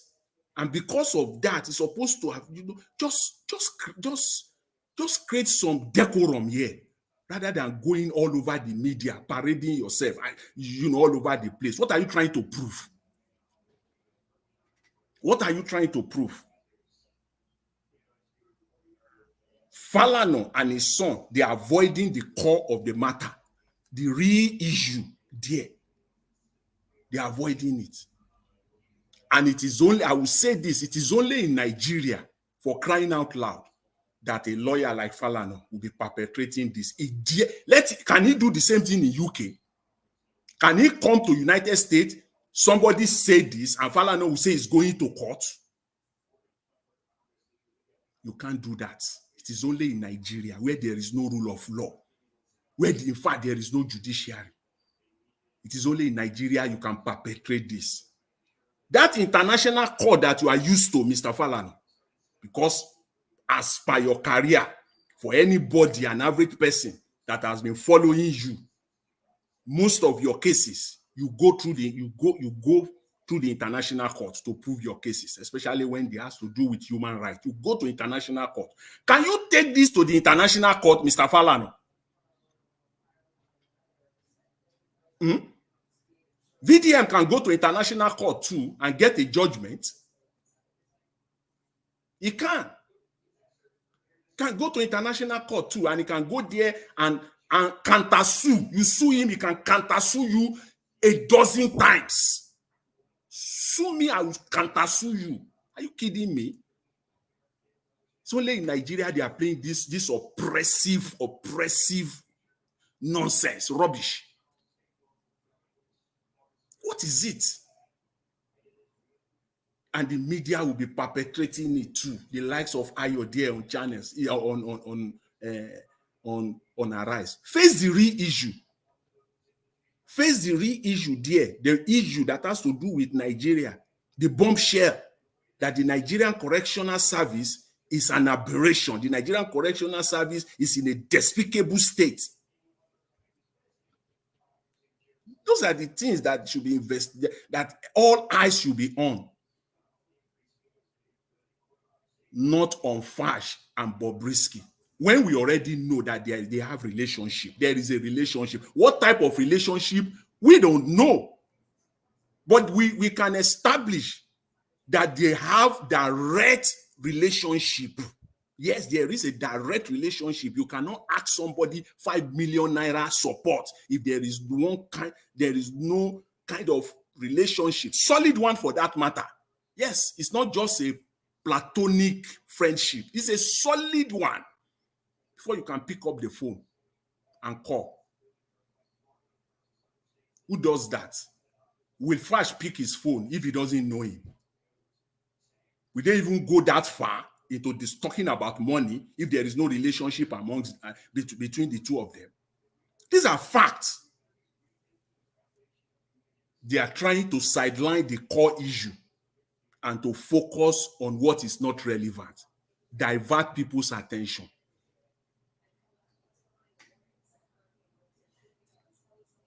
See, I will end with this. Nigeria is sinking at a rate right now that is unprecedented. We have never seen it before. We have never seen it before. Mr. President, who is calling for calm, that is in Rivers State, that is his modus operandi. That's how he operates too. One of the bulldog is Abure bulldog.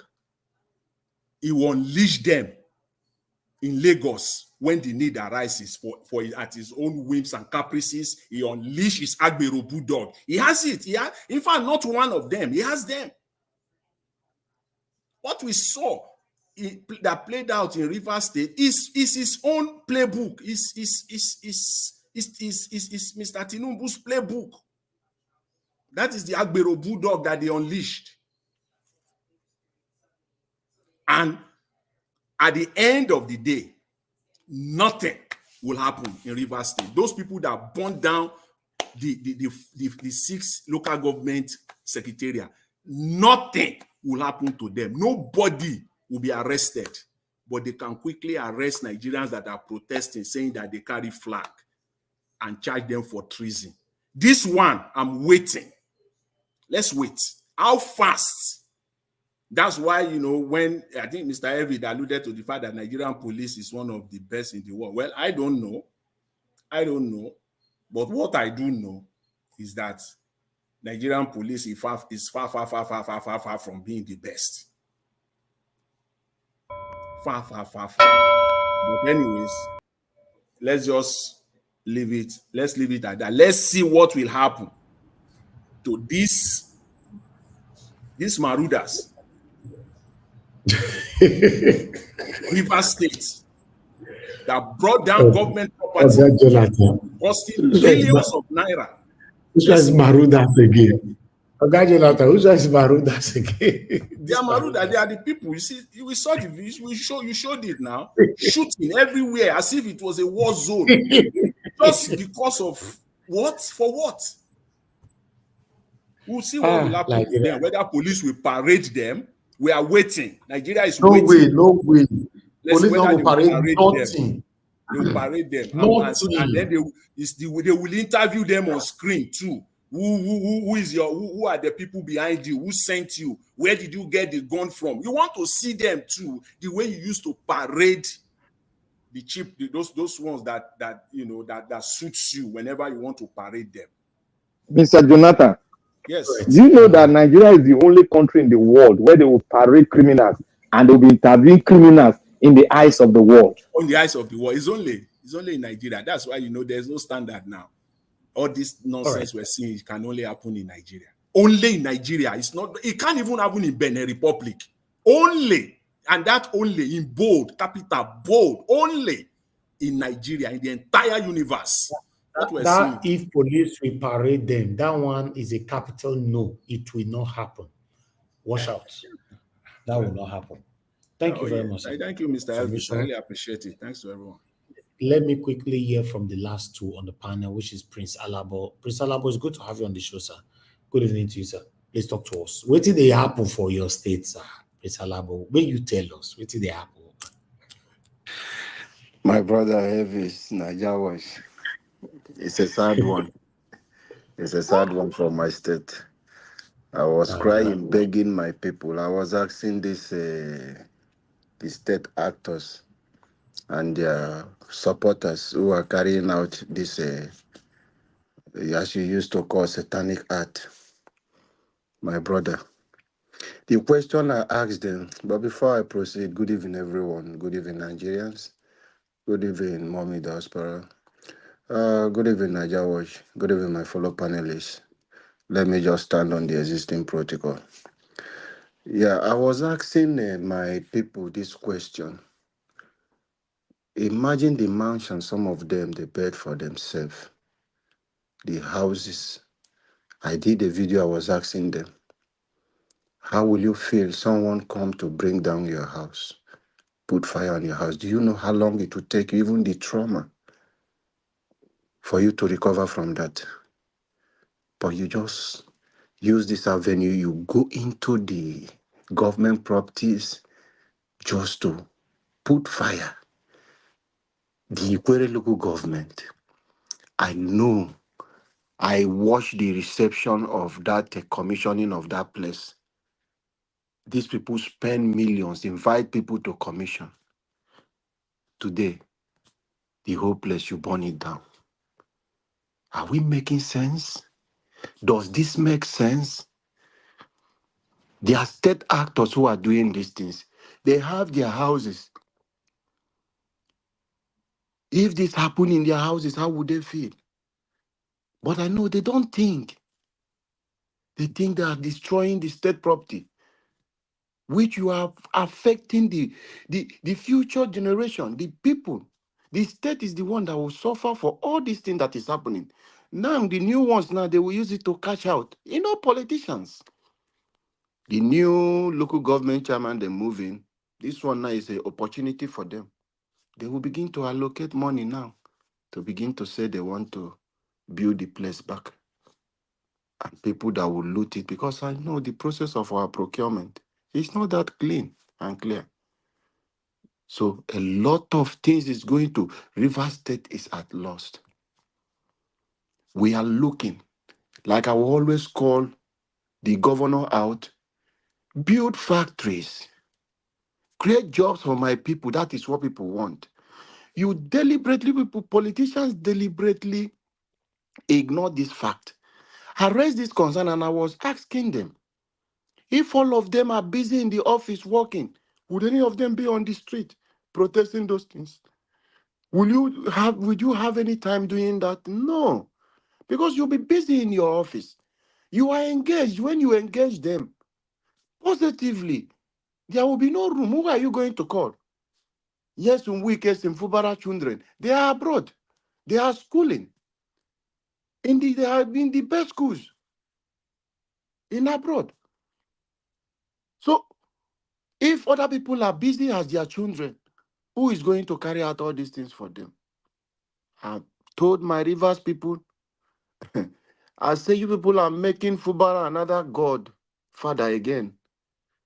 You may think because, hey, we all people are not happy with Yezunwike, the minister of FCT, because of how he ruled River State with Koboko and iron and rod. But we should not be carried away and turn another person. Because it's history. I've told people in River State, check from the history. Let me not even start from 1999. It was a battle when Ada George was the governor of River State. It was this same tough fight between him and Odili as a deputy governor. Let me bring you back to history. Odili was using the commissioner for works, which is Ingrebara, engineer Ingrebara, was acting as if he's the deputy governor. That was why when Odili managed to emerge as a governor in 1999, he pushed Ada George far. A payback. That is a fight. He didn't stop that. The next person that took over from Odili, he comes with a crisis. Obasanjo stood and say, Amiechi ticket, get K leg in the Patako Stadium. They brought the Amiechi cousin, come, Omeya. He took over. That one caused crisis between Odili and Amiechi. Amiechi feel, oh, you did not defend, you did not try to protect, you left me. Him and Nyesom Wike, through the court, as usual, made him a governor. After he finished, that minute, because of sentiment, and because of this sentiment, and that we have, oh, Northern, I want to put Jonathan away. Everybody use that anger, not minding that Nyesom Wike, people knows him who he is. But people, we are just blind. Rivers people, we are just blind, not minding. This is the same person. Nobody is even thinking, talking about you are from the same place with your brother. You did put two friends. Now it's a plan for you to. Everybody say because you want to push Amechi because you betrayed Jonathan. Good luck. Today, who suffer it? Rivers people. Even if you want to push Amechi away, didn't you see other decent people that you can make governor in Rivers State? Vote for them. This was the thing. He came with a fight. The same people, the lawyer who fought for Amechi, used the House of Assemblies, a mess to break people's head. It's the same man today with Wike, the past local government chairman, who are fighting today, destroying local government secretariat.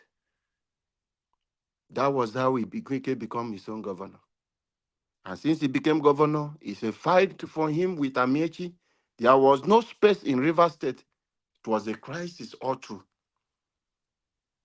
He finished now. He said he wants to make somebody. So he saw Fubara as a quiet person. Things are, I want to run my third term so I can manage to begin to take the Rivers money as usual and maintain my way. He brought Fubara and begin to make this boy, even commissioners, begin to abuse him. We know the process that brought Fubara in. Rivers people vote differently. But this man hijacked the process, threatening Rex, does a lot of things in Rivers State. There are loss of life. They chase people away. The result on the high ref was different. The one they declare different. Then through the court process, now the same strategy is happening in Edo State. Edo people, I want you people to wake up. This man packs masquerade, thugs, to block the INEC office because he knows that they manipulate the process. If you come to get the certified copies from INEC to go to court, it will be a problem for them.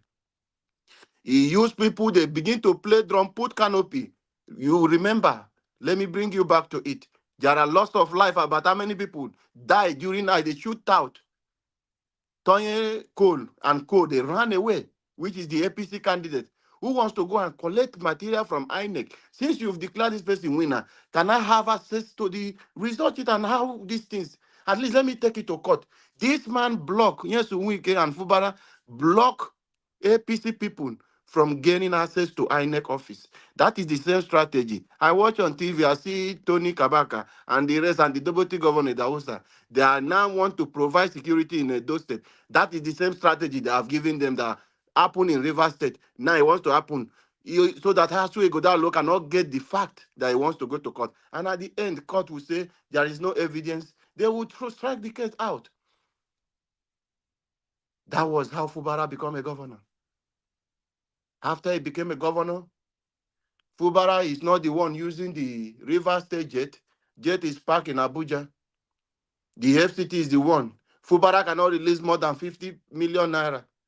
Fubara's wife was going for an appointment. First lady invited. Yes, we can order them to go back. Fubara commissioners were insulting. Nobody is giving report to Fubara. Even the internally generated revenue, they report to the FCT minister. This becomes, none of them respect. He's sitting like a figurehead. These things become, the guy couldn't take it anymore. Today, this is where River State is. That is why I'm just taking you back to see. So it looks as if it's a cause. If this governor finish, there will be a problem.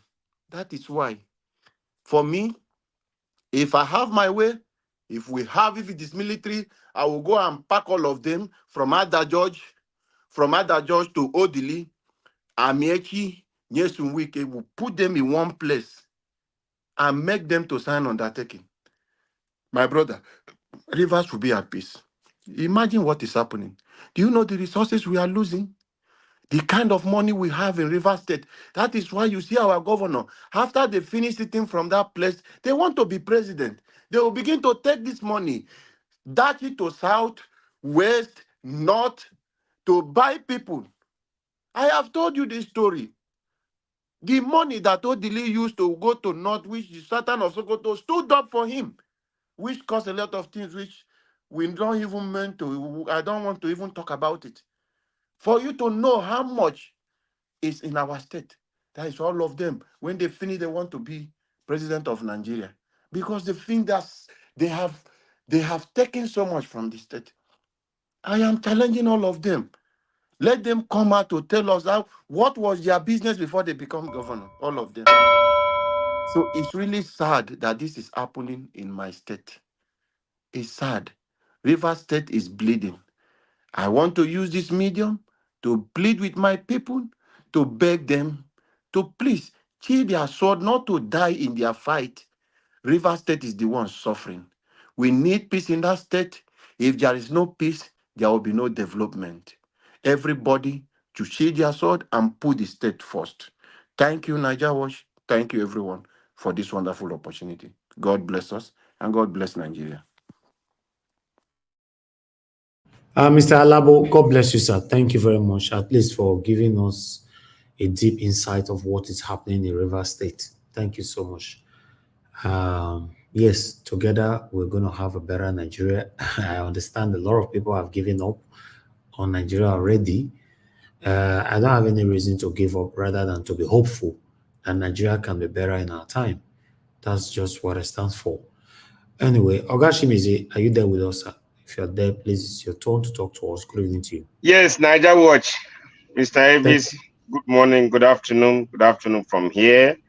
Thank you very much, I greet all the panelists. Yeah, may God bless all of us and bless everyone among me diaspora. And may God see us through this journey we are going. Right. I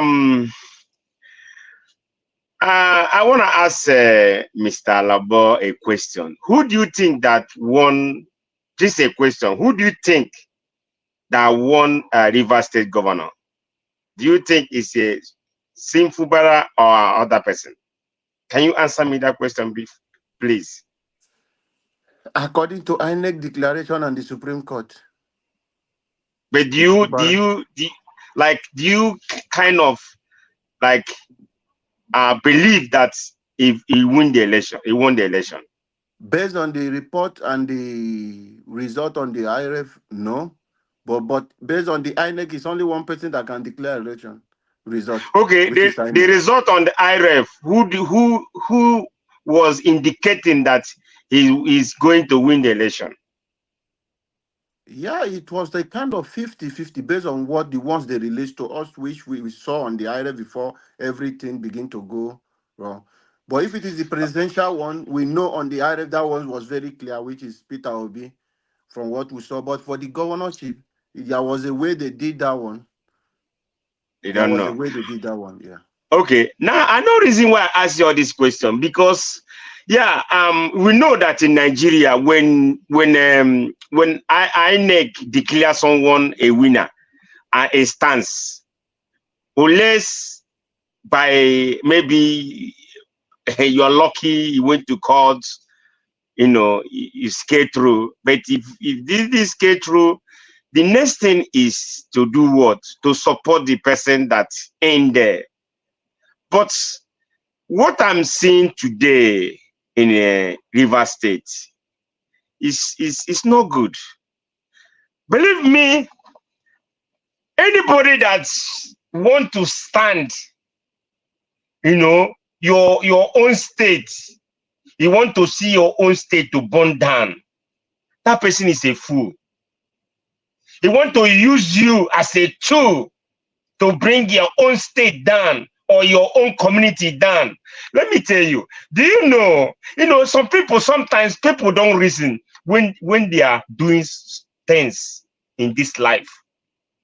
You're doing things like you're doing it I'm doing this thing to hurt a government. Don't you know a government will use the money that we use to repair your road or one thing or the other, to fix that thing you burn down?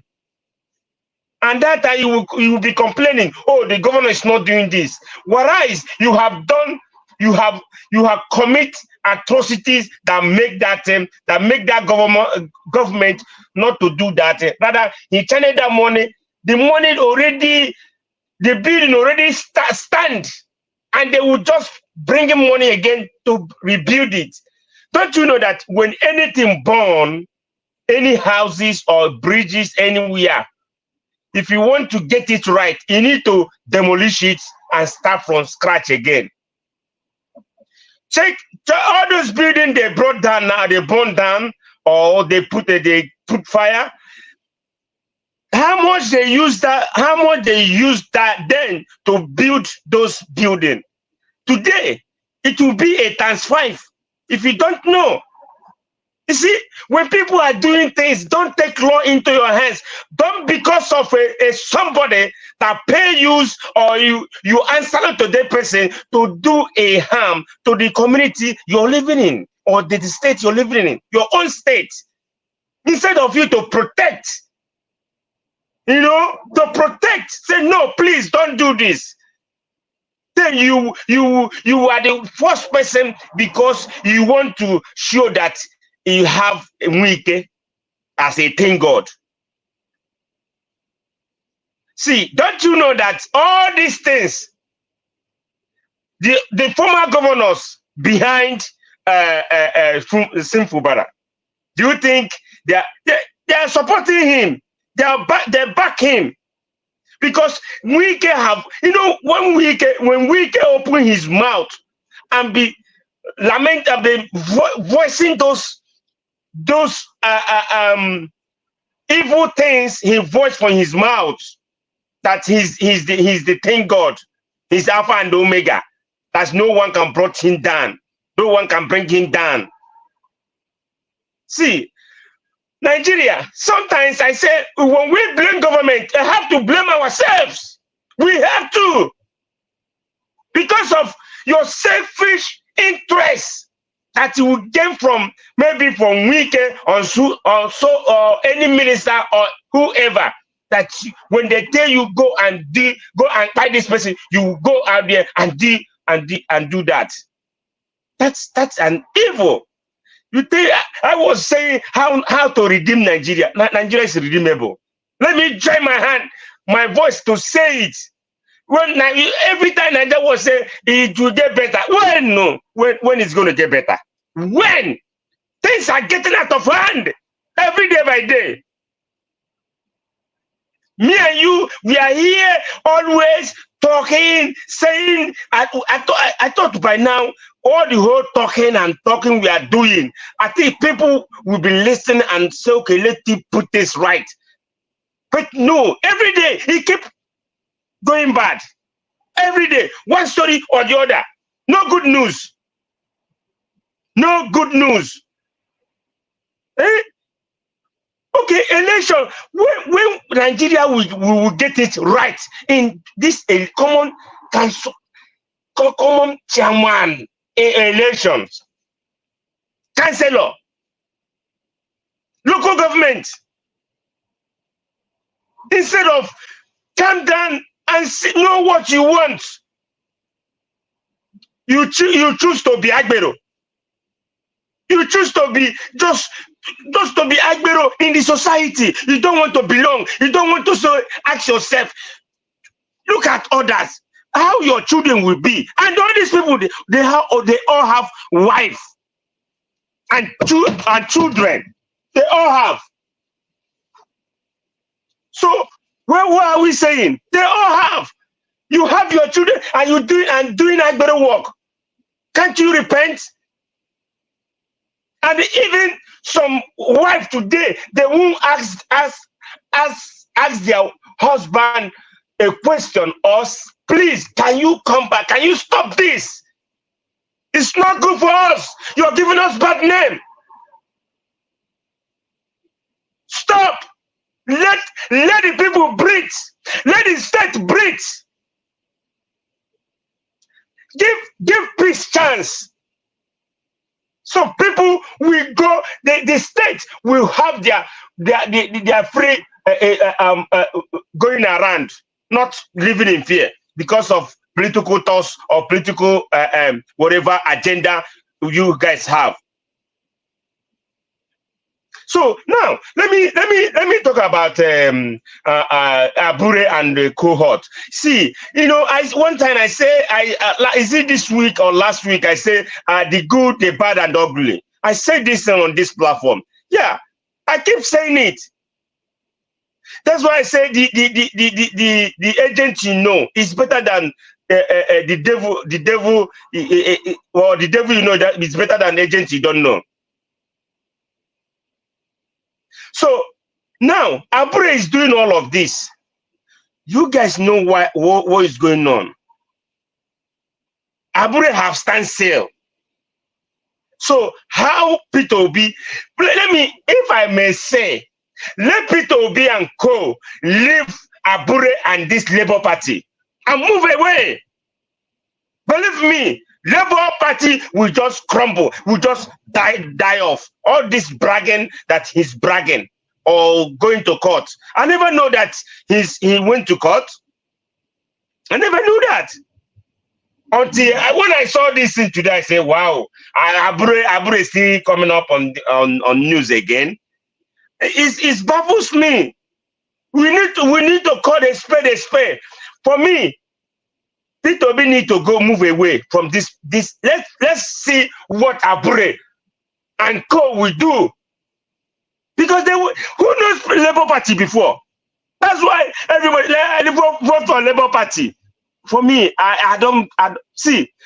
I still saying it. I'm not a PDP person, but with my eyes, with these things I have seen in Nigeria, I know PDP is better than all these parties. Yes, whatever. If you like, call me out. I don't care, because I've seen things. I have looked and seen things. So for me, Peter Obi, you need to move out. You need to move out. So let's Abure eat the Labour Party. So now, in a very dark man and Falala Fanana, this case is something else. But for me, VDM, don't be scared, and don't let anybody to bully you. Nigerians that know that you're doing a good thing will stand for you. So I don't see a reason why that anybody will bully you on this matter, because this expose you did, nobody will come after you. Falana, if he's suing you for any, in fact, he will never do that, because it's gonna be a shame of him. Okay, this Falana, he protested during Jonathan.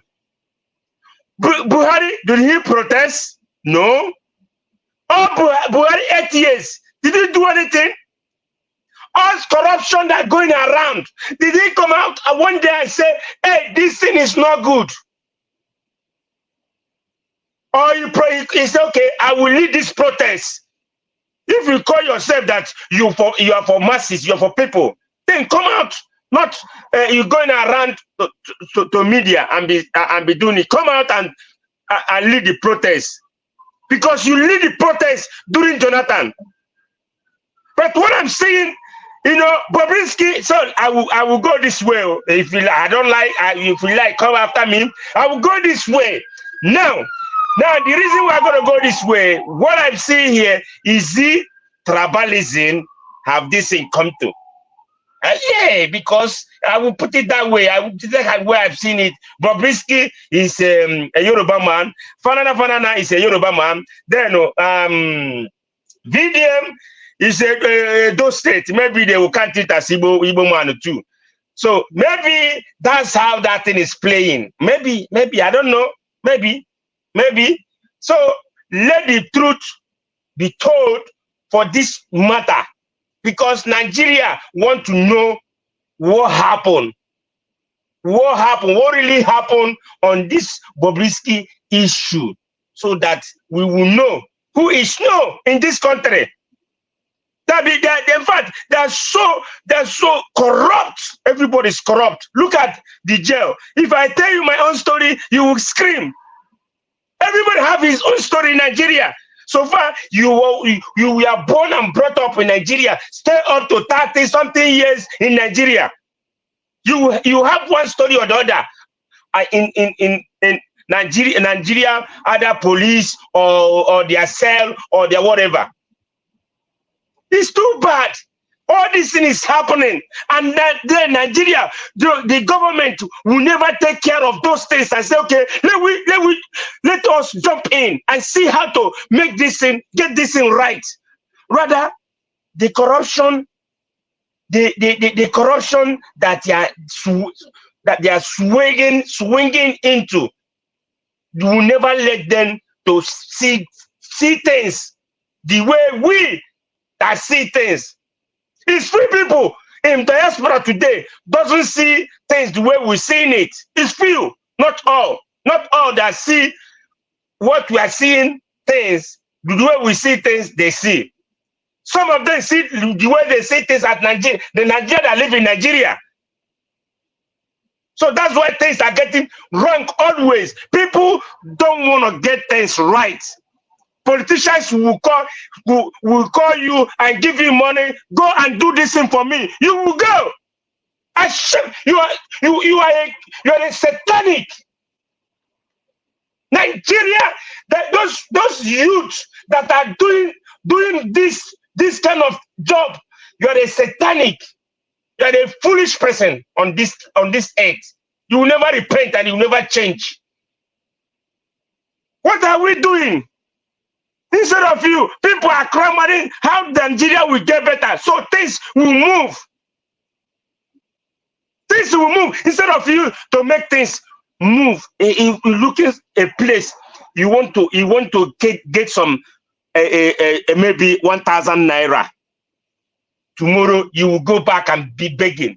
Why not get things right? Get things right. So we will get things right so that things will get better for us. Because if things don't get right, nowhere. We are not going nowhere. With the way we are going, nowhere. Nigeria, nowhere. The whole law enforcement agencies, they are so corrupt. Human beings, the citizens are so corrupt. Everybody is so corrupt. How are we gonna get out of these things? I thought Nigeria will be redeemed, but I don't know how it's gonna be redeemed. I don't know how we're gonna do it. How do we get here? Every day we are crying, we are begging Nigeria, live in Nigeria, so they will get things right. So we'll move along with them. And things will work well. The media don't tell the truth too. All of them. Media are so corrupt too. All of them. Even the Arise, they are not doing investigation as journalism. Nothing. Rather they come out. Well, sometimes if I watch them, if I watch what they say, I will look at them as, why these people, is you only people that come to their media, they interview? Are they going out and do some journalism and do some interview? So they will get things they want to get and use it. Because there's some things they were saying, there's something saying, you won't understand them and you're so angry about them.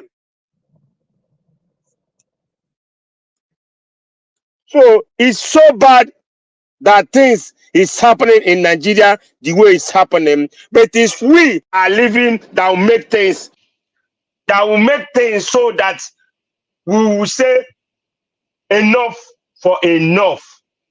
Let us get things right so that all Nigeria will live in peace, not in pieces. And the people that using their money to intimidate people, you are a politicians, using your money to intimidate people. God is watching you. God is watching you. Remember, all these things we are doing, one day, Mr. Dates is at the door. They have to change your evil way. But us living on this earth now, we have to change our ways and get things right, and it will matter for us. Niger was, thank you so much.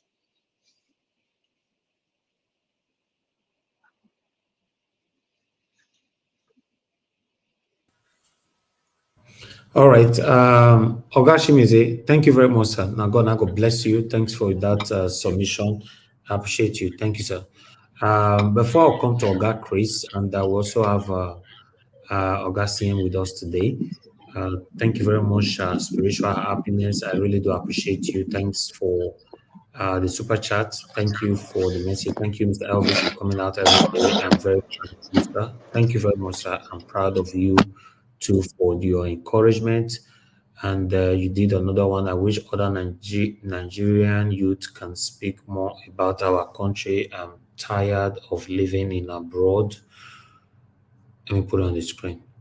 I'm tired of living in abroad. I wish to go back home someday. Oh, yeah. I really do understand. A lot of us are tired of living abroad. That's why we're talking here.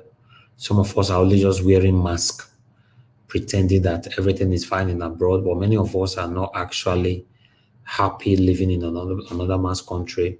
Probably you're going to live like that forever until you get to 80 years. You know, if you did not plan well, when you get to 80 or 70, they'll take you to care home. You know, you'll not be living in care home. If you give a better life to your children, you know, better upbringing, they will look after you. If not, they'll leave you at care home, and some of them are not even come to visit you there. So there are so many things that is wrong, but most of these things doesn't happen in Africa, in Nigeria, to be specific. You know, when you get old, you see your children they'll get closer more to you. You know, apart from your children, neighbors, family members, and all that, everybody will be worshiping you. But in another man's country, loneliness will come in, boredom, everything. So that's why we are doing what we are doing here, to see how Nigeria can be better so that everybody can move back home. You know, thank you very much once again. I appreciate you all. So Oga Chris is here, and Oga CM is here. So I'm going to leave this for you guys now to have once you give your submission, Oga Chris cannot take on the final submission across the remaining people as I listen to you guys. Oga Chris, thank you very much, sir. Before Oga Chris, let me greet Oga CM. Oga CM, you don't forget me for year. Oh, no, I don't Oga CM. We never hear from you for more than like my calendar, more than 78 years now. You never come here.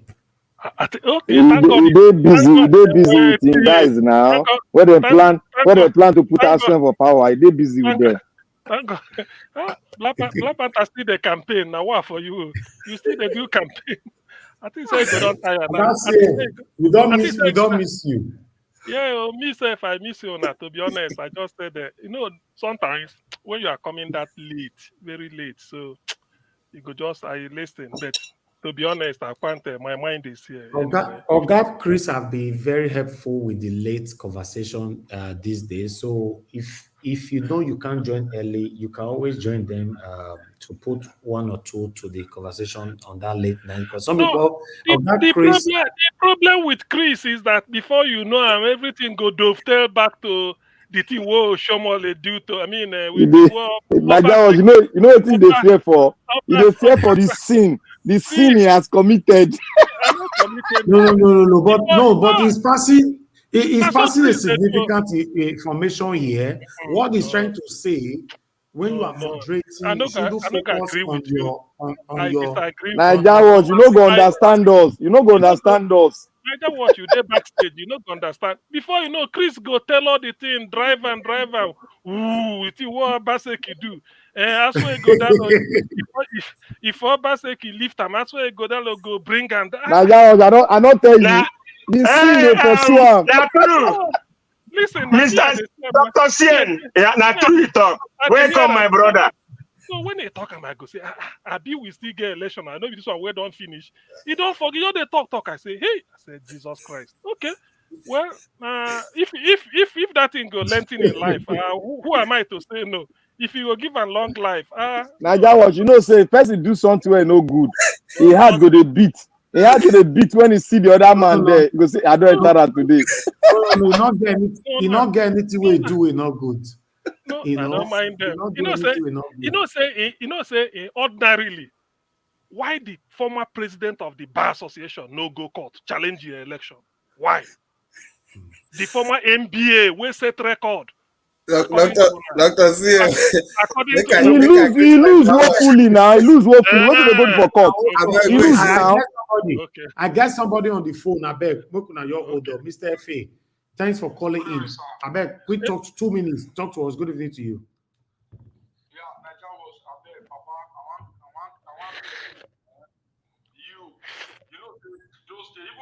It gets some kind of movie I want to watch. It gets some kind of person. If you don't do that movie, I don't want to watch that movie. So I try the parable. The parable go like this. Papa, sometimes we want to hear your voice finish. Papa, please, you be superstar. We want to hear your voice finish. I don't say people they portray finish. They don't try. They try. Papa, beg, they deal with us. Please, Papa, please. What do you mean? You don't know, send a blood me they use. Because now when see God, you don't allow the talk, I don't be say God anything, and they always stand for the truth. Always they tell us, we want to hear your voice finish, I beg. Okay, now politics you they bring con so be like say because say they not support your candidate. No. You see, if we hear your voice, make go the ginger, make go the girl. You don't feel understand though. But see, I thought they talk for the past 3 hours since now. That normally that's enough for the day. You don't know 3 hours. Yes, now sometimes they get boring. We don't hear your voice. I don't care they talk because I don't want to pretend. Because in a politics you they play Oga. They say you can't support Oga CM. Now CM you can't support so.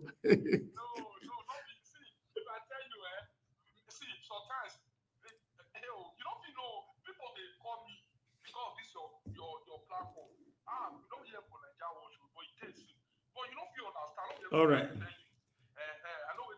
All right. Thank you. Thank you. Okay. So how would you feel after these 3 hours we end the show? Plus, say for now, we they even take and go 12 o'clock for night or even 1 o'clock. How you see? I'm going to end that for exactly as I your talk, Chris. So we'll go end them.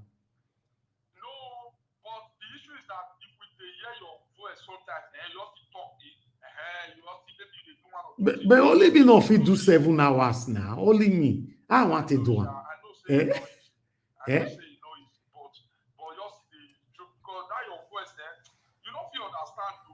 Okay, don't worry. I know what I go do. I go find as when you go down with people, maybe they come they moderate for us reach 1 o'clock.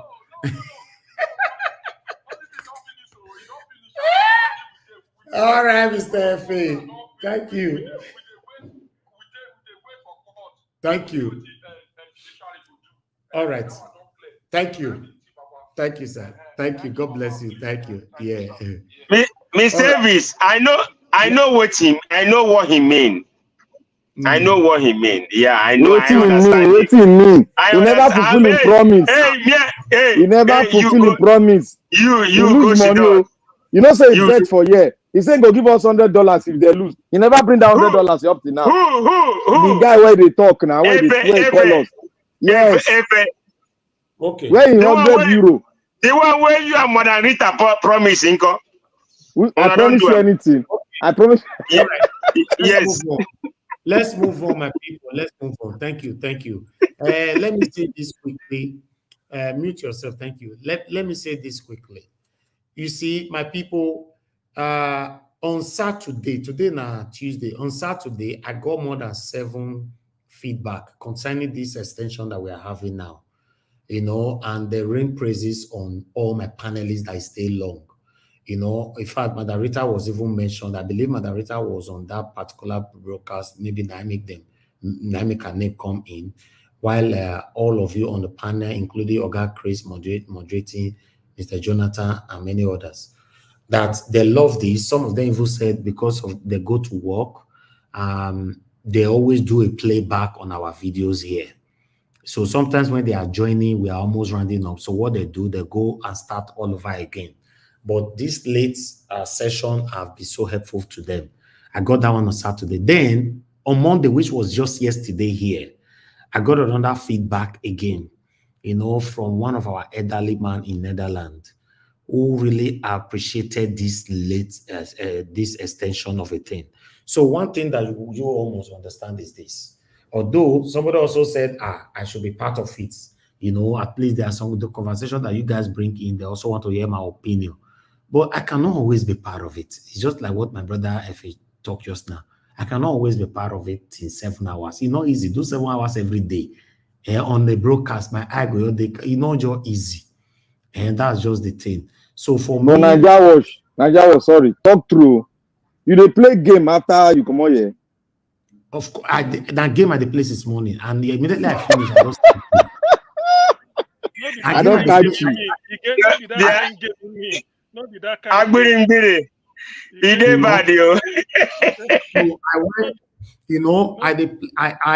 I went to set this morning, and I came home around 12. I have to leave my boys there, and I'll be playing game till around to 5. Now to 5, I can't put things together to come online, on this broadcast by 6. So my time is always busy. And when I finish this broadcast, I will listen to Una as soon as they talk, they go, while I play my own game. So the help way Oga Chris they do for me for a year, Mr. Jonathan and Oga CM, whenever they are here, is so helpful. I mean, in terms of moderating, I'm not talking about the panelists. You guys are doing excellently well, but I'm talking about people that help me here in terms of moderating. Oga Chris, Mr. Jonathan, Oga CM. So it's very, very helpful. If not, if you want me to be honest, if not, as I almost say my time limit don't reach, I go end the show. I'll just end them so that I can quickly face something else. Okay, because my brother mentioned movie just now, let us quickly divert before I give you an opportunity to talk. Let me show you guys what I do outside this broadcast, what I do in Nigeria outside this broadcast. Many of you already know that I'm a movie producer. I'm an actor. I'm also an actor. I'm an actor. I'm a script writer, and I'm also an editor. So I can edit a movie from beginning to the end and all that, but I'm not doing that for monetary gain. Yes, because I know some people that have done their movie, shoot their movie in the past, normally say if I can help them to edit their movie and all that, they will pay me. But I don't do that. I've never done it, but I can edit my own movie and it will go cinema, it will go anywhere. So it's part of my job. Remember, I studied film and media. In studying film university, Augustine will understand what I'm saying now. You must know how to edit, how to script, and how to do anything to do with movies. So even your cinematography, handling of cameras and all that, all of them is part of my job. Yeah, but still, let me show you guys. I was on set today, and this is it right here. I just hope it's here. Hold on, guys. Or I'll go find out. Bring come. Okay, I can't because I want to showcase this one here for you guys to see that if I'm in Nigeria, I know you're in Nigeria because say, where is the code day now? Oh God, I'm not gonna hold on. Make I say day my computer, day my other system. Let me forward it to. Okay, yes, I got it here. I thought it's on the computer. So make una watch this one, and maybe some of you will be impressed, or also applaud me for my job and what I'm doing. You never know. But if person will not like you. No matter anything you show, they will never like it. But this is what I do outside Niger Watch. Some people don't say Niger Watch. Niger Watch is a very important thing to us, but I'm doing something else. Watch this.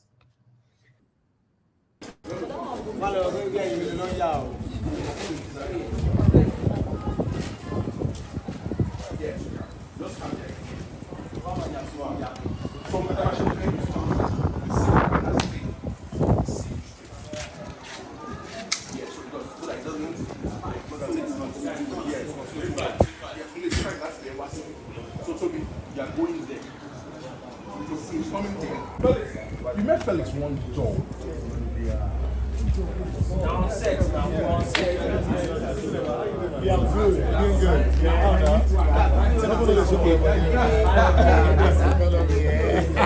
I have that picture. That picture where I think all of us did. Which location was it? That house behind. Oh, right. I remember. I came with red.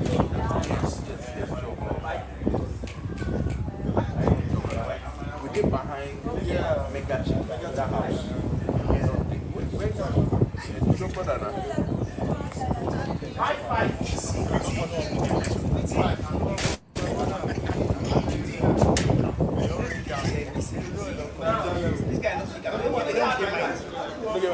Don't get mine. Let's give him now. Eh? As a landlord, I mean? Yes. Me, who will take the. Yes. You can ask one your ask. Well, give her a line. Bring her. Move on. Tell her how to do it. See, Ewa, give her the scene number 6.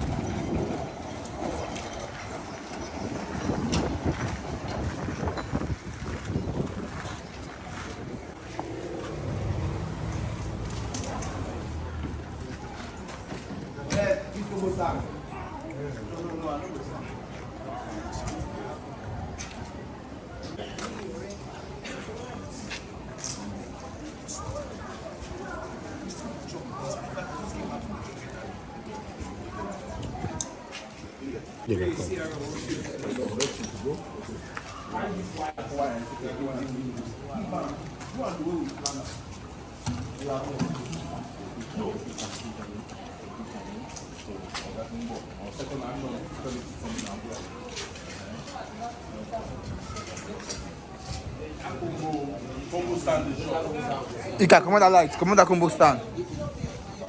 Command that combo stand for short, see this stand and this bag.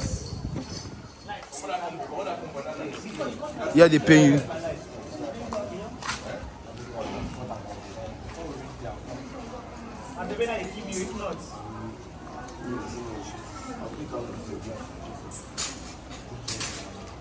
Alpha, wardrobe. Come and give me. Come on.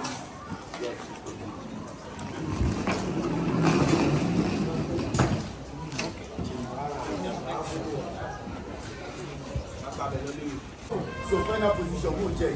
Go. Find your own money. You know, you like 5 years, 5 months rent. Or yeah, like 5 months rent. Let's say 2 years rent. So this is your position now. Let's raise here. Let's try it.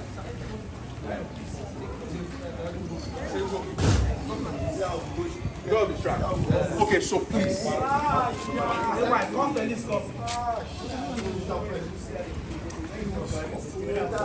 How far you good?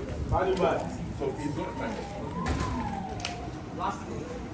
Black clothes. Let's go. Black clothes.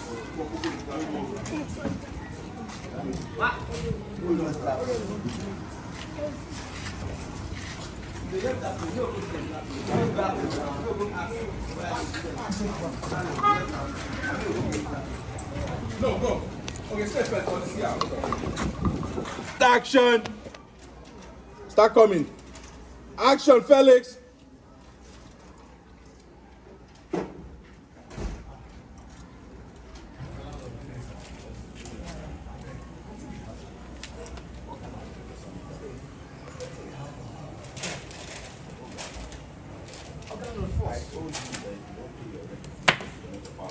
Hey, go first.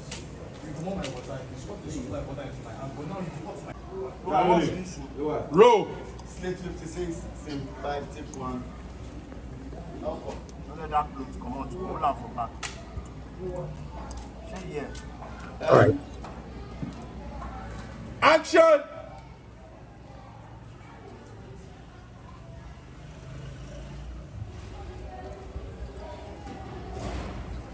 Okay, this is behind the scenes. I just wanted you guys to see behind the scenes what happened. Toby, move. Action.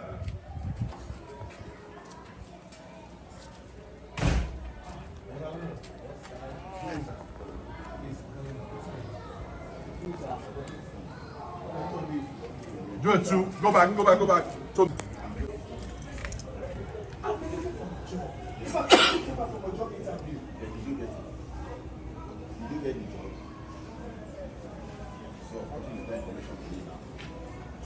If you don't pay your rent, next time you come, you're going to meet your things outside. I just need some time, please. I just need little time, please. Thank you, thank you. Thank you, sir.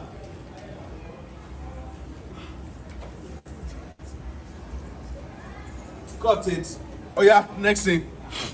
You know.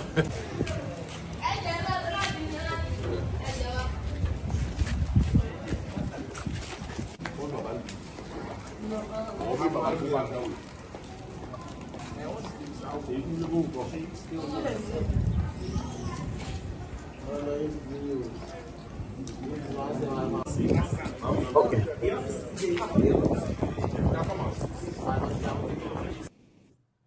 Okay.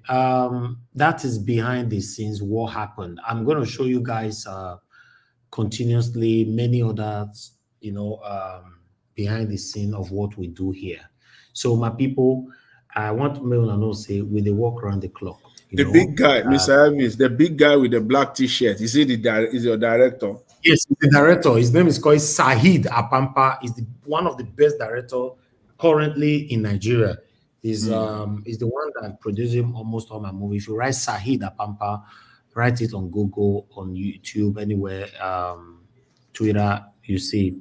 He's the director and is very good, very, very good. He was living in America for more than 20-something years.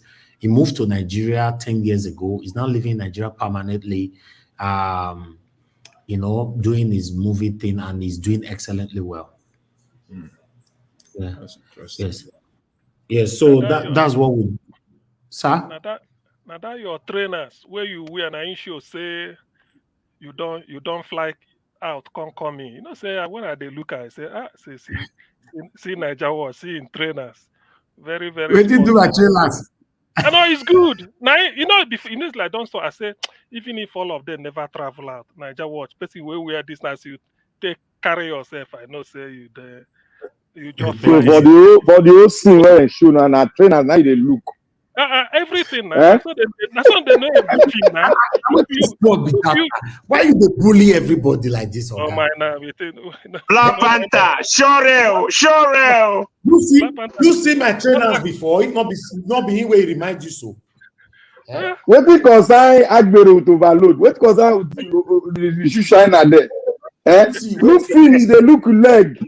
It consign me. I know the Abure. Now you know consign. Now you see,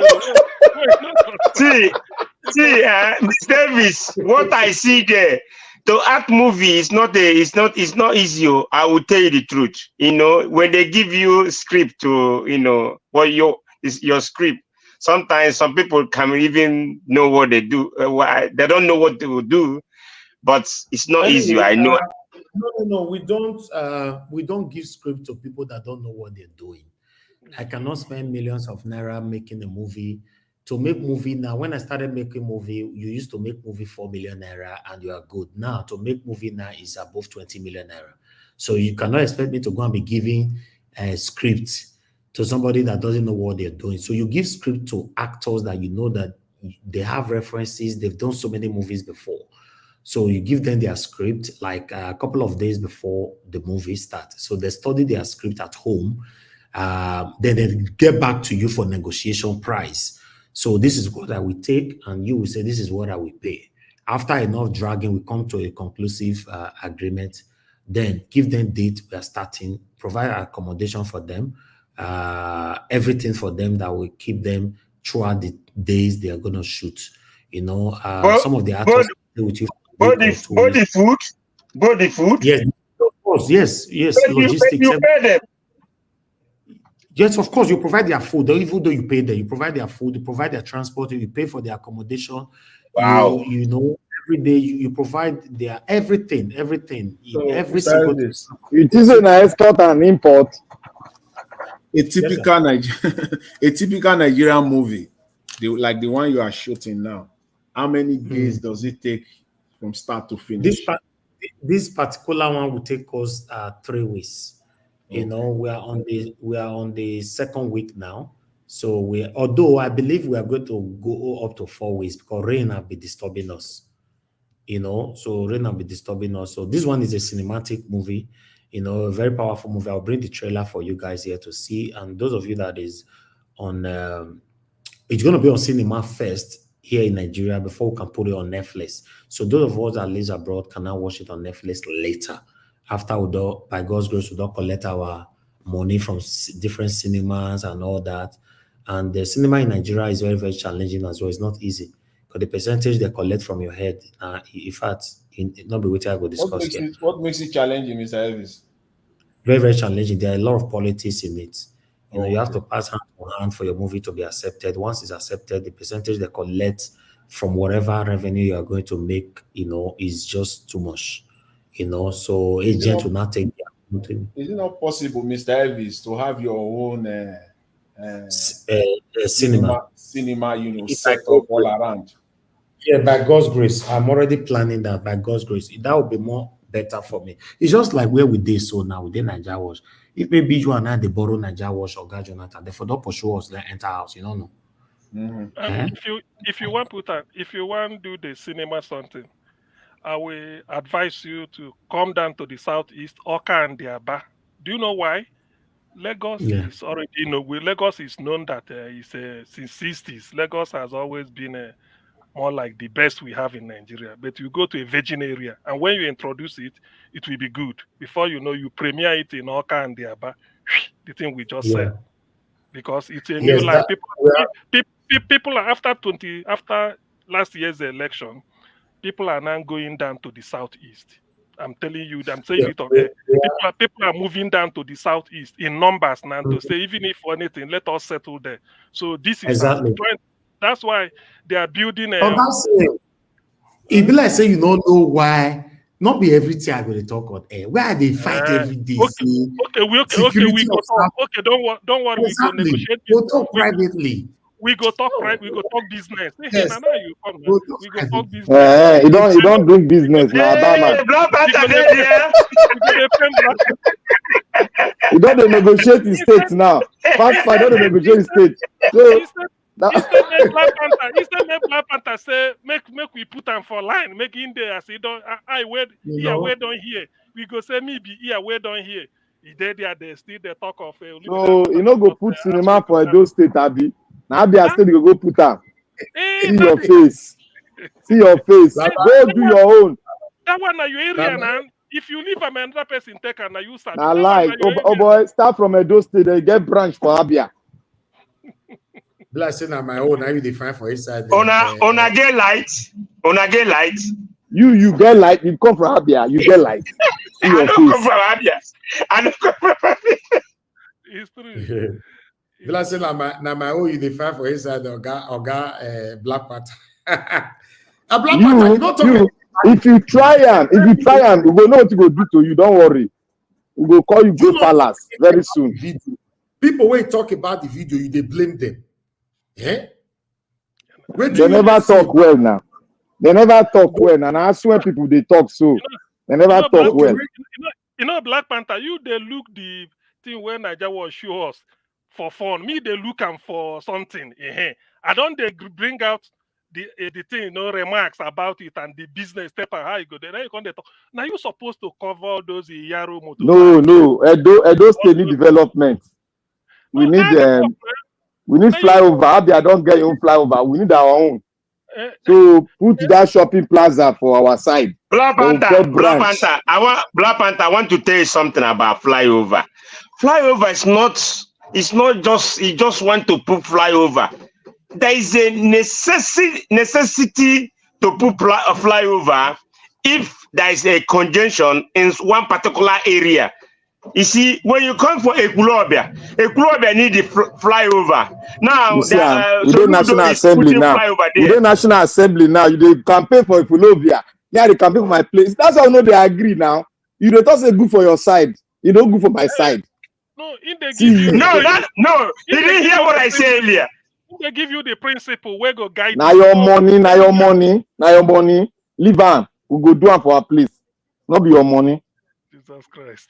No campaign, go that area at all. Your Aswe don't stop. Just now Aswe be your limitation. Just hold on. Tell which place do you want? Is you Oluku Junction or Osadebe Avenue? You need flyover. See, don't worry. We are drawing a new city in Edo State. We are going to move the capital. You are who? See, and I don't be talking now. I say you are who? You are your Okpewolo know the map now. No, it's good. It's good. I like it now. It's something good. We want to build a new city. Move it out of Benin, got closer. We need a new city. Yeah. It's good. They don't have a landmass. They don't have a landmass, so you can do it. I'm very strategic. Look at the location of Edo State. Center, east, west, north, the south. truth of the matter is, yes, the Black Panther, let me tell you something. What you are saying, you are right. But like people like us, if you want me to be honest to you, to shoot a movie or maybe invest in properties. I've invested in properties in my state already.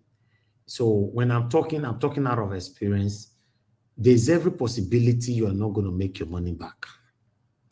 But in terms of the movie, of course, you make your money back. But in terms of property, for now, if you invest heavily in properties in those states, the what you are going to get back is going to be discouraging. Yes, but in movie, obviously, for example, Kada cinema now is booming well. Although they said it's already dilapidating, we need another cinema that can compete with Kada cinema at the moment in Edo, in Edo states. So I understand where you're coming from, but everybody can still invest on this. For example, me they shoot movie. Black Panther, you think still open cinema now? Or they use your cinema? I don't know. So yes, anybody, you'll be making money and I'll be making money. So these are my people. That the big guy is the Saeed Apampa, my director. He has shot more than 7 movies for me, and I'm proud of him. Apart from him being my director, he's also my friend. I'm very, very proud. It's someone you can trust that you can work with.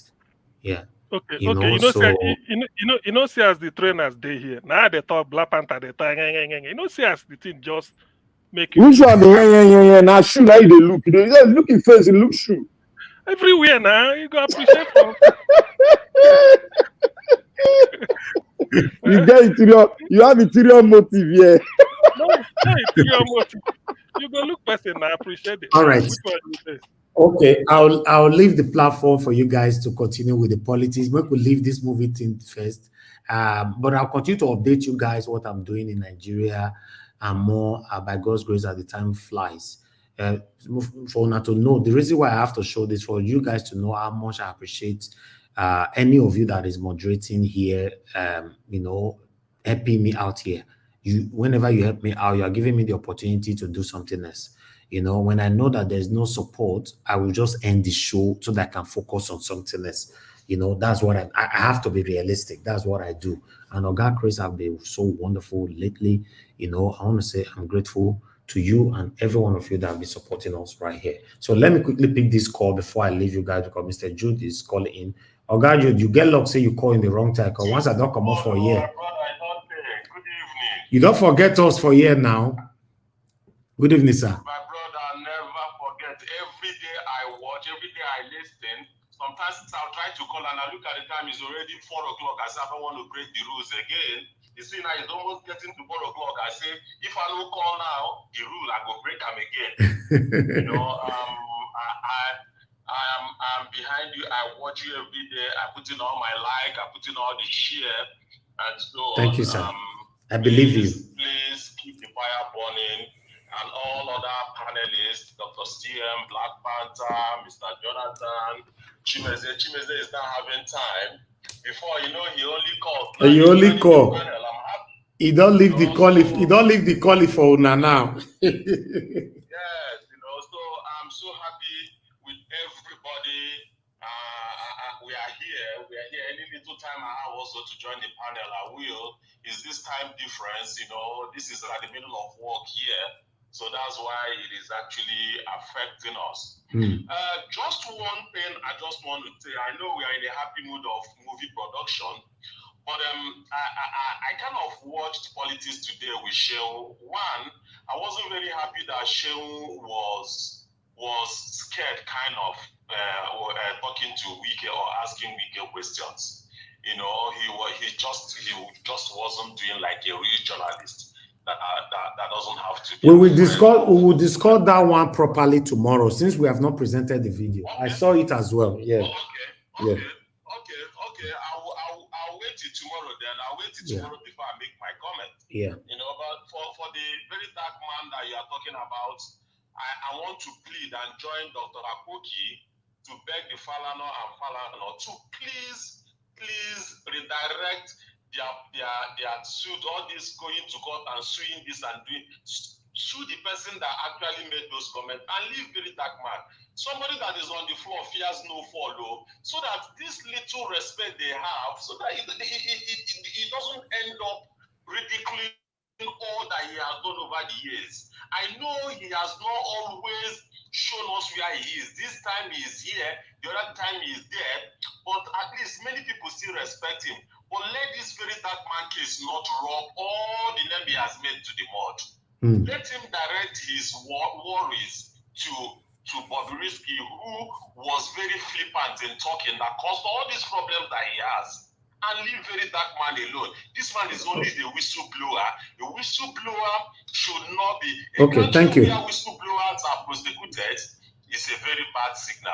Thank you, sir. My brother, and have a good evening. Thank you, Mr. I. God bless you, sir. Thank you so much. Mr. Davis, please, I want to read this message for you. Is it offensive? This message, I think you might look at it. I know it's not. I don't know. When you and Mr. Efe is complaining, someone say, I don't know, he said, Mr. Speaker, talk no makes sense. I don't know.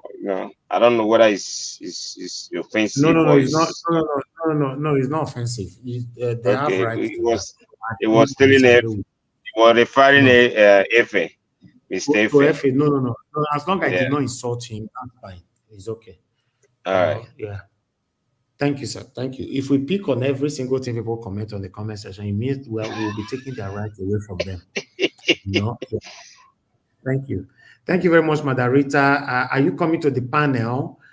Please indicate so that I can post a link on before I hand over to Oga Chris. Now, Oga Chris, anyway, you have the floor. After you, then you call Oga CM before you take on the final submission. Anyhow, I want to do that one. Thank you, Oga Chris, for your time with us once again. God bless you, sir. Good evening to you. Yeah, once again, good evening, Mr. Nanjawaj and Domo, sir. You know, it was quite amazing just watching the production, your movie production. I think this sends a very clear signal to everybody, and that despite the level of commitment that you have with other things, other businesses, you still try to find time, you know, to ensure that this program runs every day in order to engage with people, you know. It just gives me a different level of respect for you.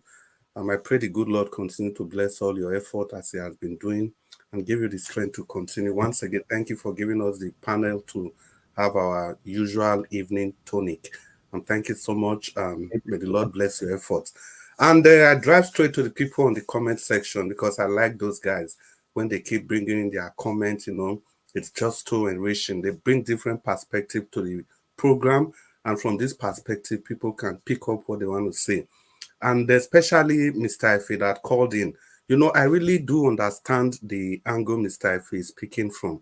It can really be tiring when you listen to voices, you know, everybody is somehow aligned to a different perspective that you don't share. It can be tiring.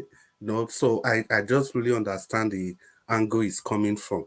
So I think the comment somebody made on the comment section, like Mr. Njawo said, it's not insultive at all. I think Mr. F was just expressing himself. Thank you, Madam. And rightly so, he should express himself. That's why I've commented Midwest and people here, because it's not easy for you to be on a panel and everybody is just on one side and you are alone on the other side.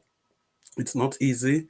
It can be heartbreaking. So let's also find the opportunity to respect other people's opinion. And let's welcome Madam Rita. Madam Rita, it's good to have you on the show. And everybody on the comment section, thank you so much. Keep the commentary coming. You know the way we do it. We try to be as civil as much as we can, but we are not taking your right of expression from you. But if we do this in a civil manner, it brings civility to the discussion. And once there's civility in the discussion, it ensures mutual respect for everybody. Mommy Diaspora, thank you so much for all you do. Thank you for coordinating the comment section. We really appreciate you every time from the beginning to the end of the program. You are here with us. And our brothers with spanners, the big spanners, Abuazi, spanner on the left, commenting with your right hand. Madam Irene Finest, Irene, the finest. And thank you so much for everything. And we appreciate you to the depth of our heart. And the people on the panel with me, the returning Dr. CM. Dr. CM, it's so refreshing to see you. I like the perspective that you bring to the show. Oga Jonathan, it's also good to see you back again. Madam Rita, I greeted you before. Oga Chimeze, I greeted you. Black Panther, I'm not going to greet you because I wish Nigerians could remove you before you leave. You don't strike CM, returning CM. Yeah, Continue striking. You are Oga Black Panther. This is why I'm not going to greet you, because you are a bully. You bully everybody. You want bully Nigeria Watch. You bully Dr. CM. 2 times you bully. Only how many minutes you don't take talk? You don't bully Oga CM. Who they bully him? You know how they talk am now. Bully everybody. You know how they talk am. You get lost. They fire me for one side. If they fire me, look at this man. Mr. Chris, wake up. Mr. Chris, wake up. You know why Black Panther. Wait, no, we continue. So I want one minute or 2 seconds. I understand you, Chris. I understand you. You are being diplomatic. You talk. Too many interjections made the discussion boring. So thank you everybody once again. It's good to have you on the program, and then we'd like to thank the people that have made this program special. Like I said before, the people in the comment section and the people that have used all the signs, all the engagement buttons during the broadcast. I mean, the dollar sign, the like button, the share button. Yesterday, we did a little challenge, and Madam Love Maduka and Madam Peggy Modi, they met up with the challenges under 20 minutes. They were able to complete their task. Although some other people still tried some 3, some 4. But today we are going to repeat the same thing. But before we delve into that, let's call him Oga CM. Oga CM, the button is yours. Yeah. And after Oga CM, Madam Rita, be ready to deposit. It's good to have all of you in the show. Good evening, Nigerians. And the people listening to us, I forgot to acknowledge you all. People listening and calling, we say special greetings to you all. Dr. CM, the mic is yours. Okay, thank you, Chris. Thank you, Niger Watch. Thank you, everybody. I greet each and every one of you. Yes, it's true that for some a day or 2 or 3, I've not showed up. Not that my spirit is here anyway, but probably bodily absent. But spirit, what is it called? Bodily absent, but my mind is here.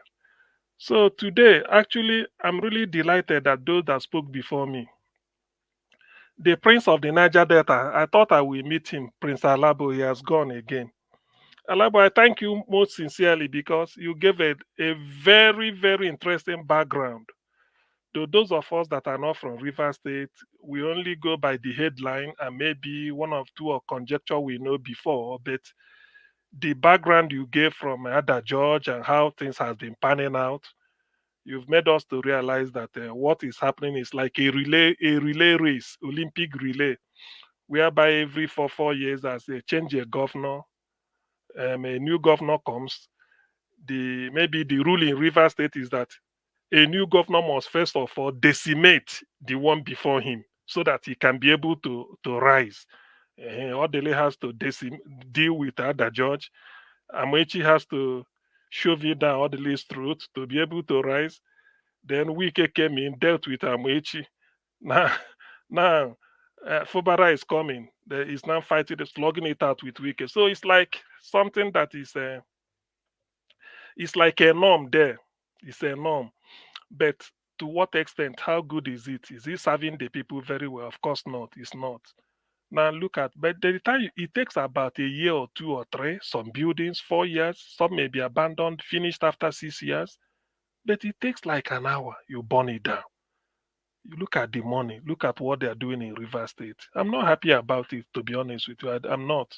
But because Nigeria is such a country that in the end, if you are well connected, you get away with what you are doing. While we are talking, I was reading something on Facebook. Fubara has instituted a judicial commission of inquiry today, and has sworn them in for them to look into the arson, all those violence that visited the state between weekend and today. So we know, I guess it's as good as mine. You know what will come out of it. It depends on if Tinubu allow them to do their job, or if you want to shield Wike, it's up to them, because we know the culprit, we know who is behind the scene instigating all those nonsense. So, but we must grow up from all this. Yes, it is true. Wike should have. Why I've laid this blame squarely on him is this. You see, Godfatherism, if the truth must be told, only operates in Lagos. That's all. There is no state in Nigeria where Godfatherism will survive. Look at Oshomole when he was promoting Obaseki. Within 4 years, they fell off. I mean, they went their separate ways. They decided to rubbish Obaseki. He went to PDP to survive, to finish 8 years. Look at Anambra Ngige. When he came in Ngige's own is that a school certificate dropout called Chris Yoba put him there, and he's calling himself professor of political science. Sometimes, yes, some people may say, when you sign a pact with the devil, yes, you have to see it that way. But if you want to expose, if you want to cure a wound, I'm talking of, for those that are nurses listening, the wound you must have sort of bandaged it the way you want, and it's paining you. But the nurse, infection control nurse, will say, we will open it up. He said, why? He said, no, it will be opened up almost to the bone, depending on if it's on the leg. Open it up, clean it very well, put all sorts of liniment. In the end, they start to, close it again before you now get your healing. So sometimes when you sign this pact with the devil, it helps, because unless if you're on the side of the people and you mean well, you will expose them. What I have saying in effect is about Chris Ngige.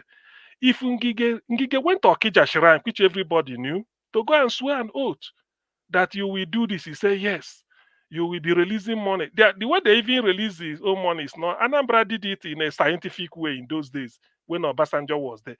The Anambra allocation coming from Abuja, they have to remove Chris Yoba's percentage before it gets to Oka. So it's not a case of you sign check. No. You sign a standing order that they will remove it from source. So from central bank check coming, central bank in Abuja giving to the minister for finance, before you collect your check, they rewrite Anambra and say instead of maybe 1.1 billion in those days, it will now be maybe 800 and something million, depending on the percentage that you have. So that's what you get. So you don't need to. This was what Ngige swore to. But when the time came, Ngige refused. You see it?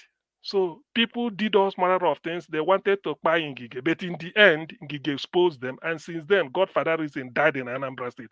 And I think to some extent, so many people are now afraid to even sponsor somebody to be a godfather. So I think that Ngige was too vicious, because you have to go to a shrine and swear. So many things, appointed commissioner, appointed everything, even the private secretary to Ngige. It was the godfather that appointed it. So every document Ngige signs in office, the secretary or whoever will take the copy, make a photocopy to go and give to Chris Yoba in his own office, where he has in his own house. So can you run government like that? any contract. So that is Godfather reason. And he died till today. That's why Anambra is breathing it. Anambra is moving one party, APGA, but people are getting what they want, so to speak. So what is happening in River State, the good side is what I'm trying to say. If Fubara, we say that we end Godfatherism, let him know that the next person is going to hand over, we look into what he's doing. That's why when Ngige left, even if you probe Ngige left, right, and center, nothing to find, you can't find anything. The same thing with Peter Obi, and then there it continues, unless Obiano, who had to go to EFCC to answer query for 4 billion. So if Fubara is doing it with the intention that this Godfatherism must end in River State, based according to the background Prince Alabo gave us, I stand with him because the people are suffering. It takes somebody has to sacrifice for others to benefit.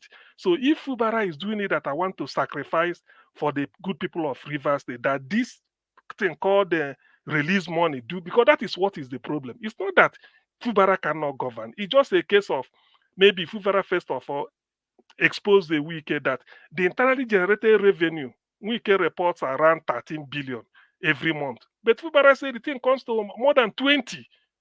So Wike is not reporting the whole thing under him. So that is the cause of this thing.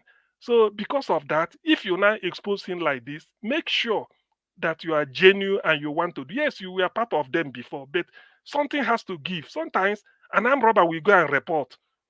You go and hand yourself. You have seen an armed robber do it. Went and hand himself over to the police. He said, we've been robbing this, but I'm tired. I don't want to continue. You'll be surprised. So let it be that Fubara want to hand himself over to the people. Say, look, though I'm part of the past administration, but this thing must stop. We can't continue like this. So that is the good thing about it. Because if there's no misunderstanding among thieves, they will continue stealing. But you only pray that those your enemies, not you fighting them, but let confusion reign in their midst and let them misunderstand each other. Then the truth about what they are saying will come out. So that is all I will say about River State. And I would like Prince Alabo, please try and be showing up. I know it's not easy, but I thought please try and be coming, because what is going on in Rivers, you are giving us a lowdown as an insider, and that's what we want. That is the analysis we want to be making here, to be spot on. Then as for Falana and the VDM, what do you expect? In Nigeria, anybody can be anything, but it's a shame. I go with what Jonathan said, his submission. You see, Femi Falana, that's why sometimes if you dance so much, that's a proverb in Igbo language about a masquerade. If you dance so much in the market square, sometimes your steps, your dance, you will miss the rhythm of your dance steps. Femi Falana has so much taking himself to the level of sainthood in terms of advocacy, human rights, all this, all that. To the extent that people are now, it's like he's coming crashing. That's what I see. And he doesn't know how to manage it. He feel that Nigerians are still, they call themselves Gen Z, not me, but the people are now seeing that after all. So the Reverend Father is even wearing wearing a shirt inside under his sultan. Is it not the sultan they call them? What the dress the Reverend Fathers wear. So they say, okay, so really they wear something underneath. So Falana, you didn't manage it very well. All you should do, there's no point in calling out a VDM. VDM, it can be anybody who saw it and reported. He's just making a report and he has evidence. I thought you should have handled it maturely to save face, but you are not even doing it. Rather, people are, in Nigeria, like everybody will sue, because when you go there, you buy a judge. Let me say this. A well-trained Harvard lawyer, a master's degree from Harvard in law, master's degree in public administration from Harvard, and a PhD in law in Nigeria. He said in a platform where I was, he said in Nigeria, the thing is, still as much as you can say, commit any opprobrium. When you are caught and they want to go to court, you have to find some friends and tell them. There are people that do it as a contract. They will ask you, are you able to bring 50 million or maybe 40? You negotiate. Why? They say they want to shop. You know what is called shopping? Just like you move from one supermarket to the other looking for the best product of the make you want. So you said you go shopping. They are shopping for a judge that will try you. It's not enough that they charge you to Ikeja High Court. No, you are not interested. We want to shop for a better. Maybe the judge who will do a better job is in a federal high court in Yola or in Enugu or in Lorry. When you give the person, when they go to judicial, whatever they do, so bribe them, they will now take that Ikeja own, send him on transfer, maybe down to Abeokuta or down to maybe to somewhere in Sokoto, send him away, then bring a new judge for that case, maybe after 6 months adjournment. That is the meaning. That is how rotten Nigerian judicial system is. So you now go for that because as a judge, the case before you is what you judge. So when they now come there, they look at it, this, the technicality, this technicality, that, off you go. That's all. Not because you are not guilty, but because of the technicalities of law. And what is it? What conduced or what factor gave rise to the technicality? The money you paid and the judge they shopped for. Maybe after doing that, they will leave the judge again for 2 months and then transfer him either back to where he came from or to somewhere else and bring another person. So this has been going on. For a Harvard-trained lawyer to say this openly on a platform, I believed him. He said that is the way Nigerian judiciary works. So whoever goes to prison because you don't know, you are not connected, you don't know what to do, or you are afraid of spending money, or maybe you don't want. That's why when they are stealing money, they don't steal in millions. You steal in billions. Maybe if you steal 2-3 billion, maybe it's only one you need. But the remaining 2 or 3, if it's 4, is for you just give it away. Say this is what they will use to, do the thing. That is what they are doing. Now look at the prison. From the graphic detail we listened to Inebe Efyong, the lawyer that said something about prison. Not that he's not reporting what is happening. He's telling us his own experience. It's like somebody telling you how he was bitten by a mosquito and he had malaria. It's giving you the symptoms, what he went through, or somebody molested by an armed robber. So look at what is going on in prison. You pay for your own food if really you want to survive there. And you decide even to go to court, you have to bribe so that they can take your case to court. Nigeria can never get below this. Nigeria is rotting inside out. What I would have loved to recommend, but let me wait. Probably I've not finished working on it. I will come and I will make a real detailed submission and tell people this is where I stand. I don't see the future the way it is. I don't. Look at judiciary. So if you commit a crime, the fact that you are in prison is enough deterrent because of your liberty that you've been deprived of. That is enough. Yet when you are there, you can't even feed. If you are to feed, this is the condition that which you feed. Where to even sleep, he says some people stand up. For God's sake, is that person in the prison and the person in a hospital bed, maybe battling his life, they are the same. The person in hospital bed, maybe he's relaxing, sleeping one way, saying that he just the pain the other. But the other one is not sleeping and no future. So this is the Nigeria we are in. If you imagine a country with this type of judiciary Nigeria is having, and a country with the type of prison system, forget about correctional nonsense. They are not correcting anything. Look at the prison system. To a country in which these two things are interplaying each other. Tell me, where is the future? Tell me, where is the future? Where does human rights lie? And people are becoming senior advocate of Nigeria, on the back of all this, and they don't even visit prison. If they just keep you there, some are there, they don't even, nobody know where they are. In fact, after listening to Inebehen, what he said, I don't know whether to start crying again, or maybe I feel that they're acting a movie, but it's true. So please, I think that type of Inebehen speech, if Niger watch, this is a type of something you cut out once in a while, you show it, so that people will understand that when people are calling for certain drastic measure about Nigeria, it is not out of thin air. There's a reason for that. There's an underlying logic why people are saying this should be like this or else. So the issue of revolution, probably we redefine it. The type of revolution people are calling for. Showore called for on 1st October. For God's sake, I don't think it's up to 100,000 that came out all over the country. Maybe 50. Even if I don't think it's up to 50. In a country with over maybe 150 million people, at least 100 million youths. So that tells you that where really do we go? So all these things got me thinking, that really we said whether the price is really worth the candle. I'm trying to reevaluate everything. To be honest, I want people to also think in that direction. Look at what is playing out in Rivers. Look at our prison system. Look at the judiciary, and look at a very high-profile case VDM is bringing up.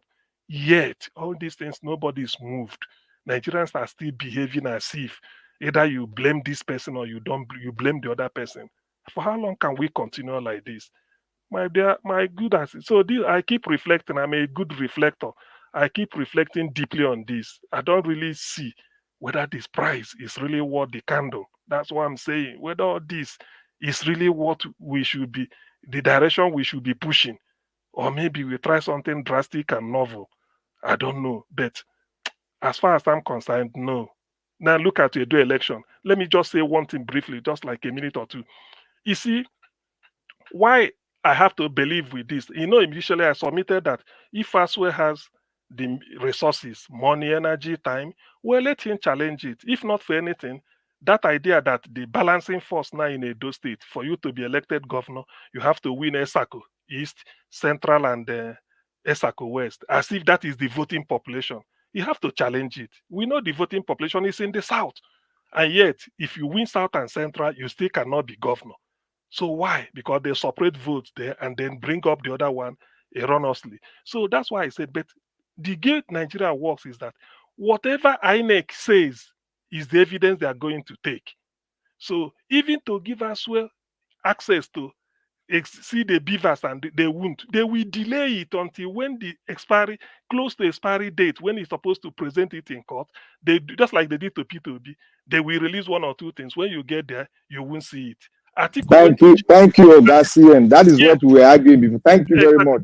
No, it's true. Atiku went to Chicago to tell INEC, give me the certificate Tinubu submitted. It was difficult for PDP to get it. Because I followed them.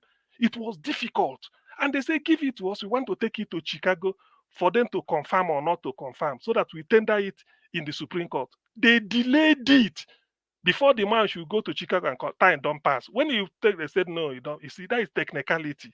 You see, that is the, then you see this type of, it's like now I've seen what will happen in Edo tribunal because they won't cooperate with Aswe. If Aswe bring all the situation room reports from Labour Party in every war, I mean, PDP in every local government and present based on uploaded results, they will still say, what did INEC give? If you say this is 250 and then INEC say it's 17, it's 17 they are going to take as the genuine figure. So where do we go from here?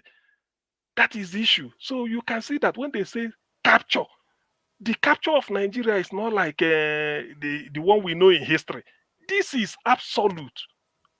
Absolute. Because you can't go through INEC.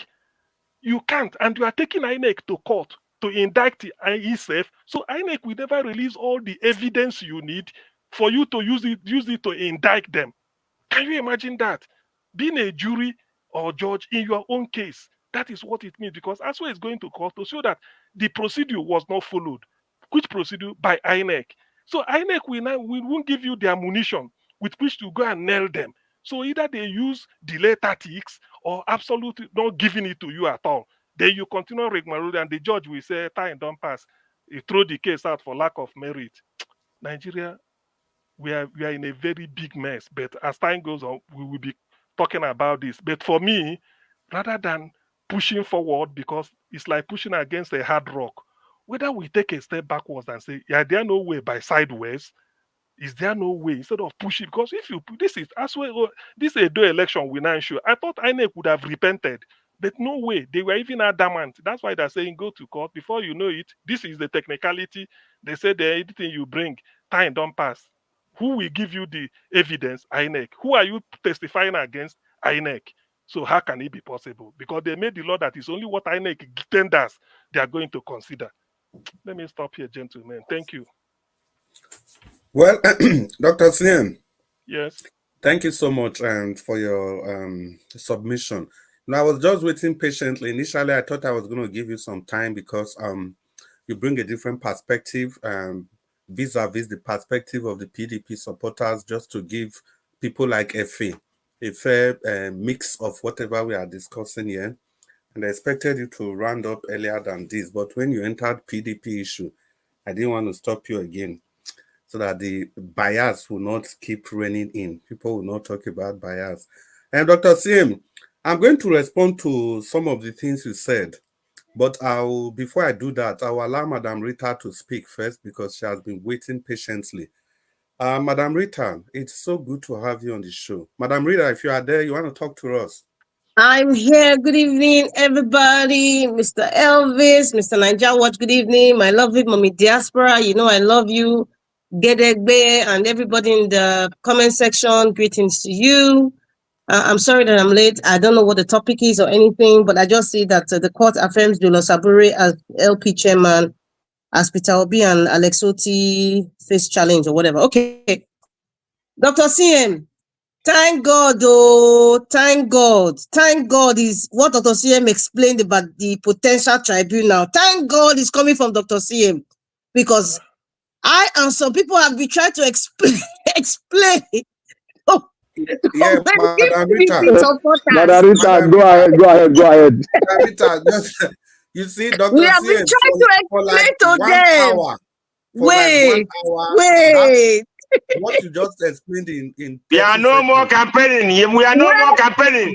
Ogachi may say, wait now. Ogachi may Mr. say, wait. Chibes, you wait now.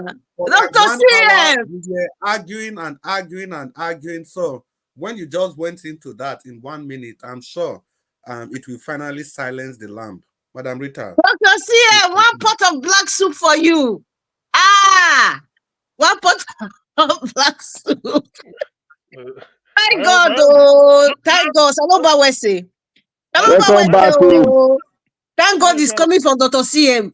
When we were explaining to the people who were protesting and shouting, we will go to court, holding placards everywhere, wearing different color of clothes, running around and shouting, I swear one, we go to court, look at the IRF result. We just have to tell them, don't waste your time. I have said it in this program before, Dr. Asre and his supporters. Don't waste your money, except if you want to decide to share your money to the sound judges and lawyers again. Because we have explained what Dr. CM has just explained. And I say, thank God, oh, it's coming from Dr. CM's buccal cavity. Thank God it's coming from Dr. CM. Because if it's me, in fact, they've accused me that I'm APC, sir. I'm indirectly supporting APC. They've accused me. Now all of us, Vera. Pata knew when to leave the stage while the ovation was loudest. He said, I will get advice from my legal counsel if I should proceed. And I don't think he's going to proceed. Because the dynamics of the Nigerian electoral system, Dr. CM just explained it. Dr. CM just explained it. If also has so much money, maybe they see reserve from what he used for his campaign. Maybe he still want to be a shepherd giver. He should go to court. But however, we all know the result. And somehow we are kind of confident that he's wasting his time. Do you know why? Because the common denominator in everything is the man from Bodilon. It's the man from Bodilon that does not forgive, that believe in snatching, grabbing, and running away with it. So if peradventure, let us just assume and say they went to tribunal. Okay, they will not say, okay, let us play a game with this. I want to show them Pepe. We say, okay, Aswe won. They will be jubilating, in fact, gesticulating and even yabbing ourselves. But guess what? Aswe still has a case in Supreme Court too. The validity of his candidacy as the PDP chairman. And the likes of Shaibu and Danobi will make sure that he's disqualified. So when he's disqualified, it will be like Andrew Liver Salt. So you see, at different people are forgetting that Supreme Court case. It's still hanging. It's still they hang. I think even the reason why they even said, okay, Aswe should go ahead, with the elections, so it will not seem like, oh, this is another repeat of what Obaseki was saying in 2020, that they disqualified him, because he didn't have the right particular, qualifications and all that. Then there will be an uproar. See, these people, they are old pussycats. They understand the people, they understand the psyche, and every time their predictions are correct. Every single, because Nigerians are so gullible. They don't listen because they're so clouded by poverty of the mind. They're so beclouded by tribe or now my brother, geographical location. Just so is my religion. Just so that umbilical cord is still attached. They haven't cut it yet. So that's why they can never see the light. So when people like me talk, they'll say, what is this one they talk? Oh, she's too aggressive. Oh, I beg, she's APC codedly. As old as I am, as I don't they talk for social media like this. I'll come they do actually. I'll not be talking about supporting Olumide Akpata. Then behind the scenes now, I'll be working for APC. How? Maybe some people are like that. Oh, me, I'm sorry. In fact, I'm not even apologetic about it. I am not like that. If I was supporting APC, I'll say, yes, support APC. I was supporting Olumide Akpata, and I'm still supporting Olumide Akpata. I felt he was the best candidate. I still think he will have been the best candidate. I still think so. But however, this is where we are. This is Nigeria of today. Dr. CM, thank you very much. Just because the UK is very far, I will not go drive, give you one big bowl of correct black soup. In short, I will buy him red wine now. Better red wine. Oh, thank you very much for that explanation. Me, I'm not going to talk about that again. Dr. CM has said it. Who don't want to hear? That's not my problem. Moving forward, I don't know what the topic is, but I'm just gonna respond to like what Dr. CM was talking about. I think about Fubara. River State. Yes, Fubara. Yeah. You know, Dr. CM, I wrote it in a private chat that I think that's a pipe dream to think that Fubara will suddenly become the white horse. Because according to Black Panther, Nigerian politicians will never change. You see all the old videos of Wike, old videos of Obaseki too. I know some people say, hey, if she not talk Obaseki name, she not go rest. I must listen, we're still talking about Awolowo today. So Obaseki is still in the embryo stage. We are actually going to be talking about it because he's a public figure.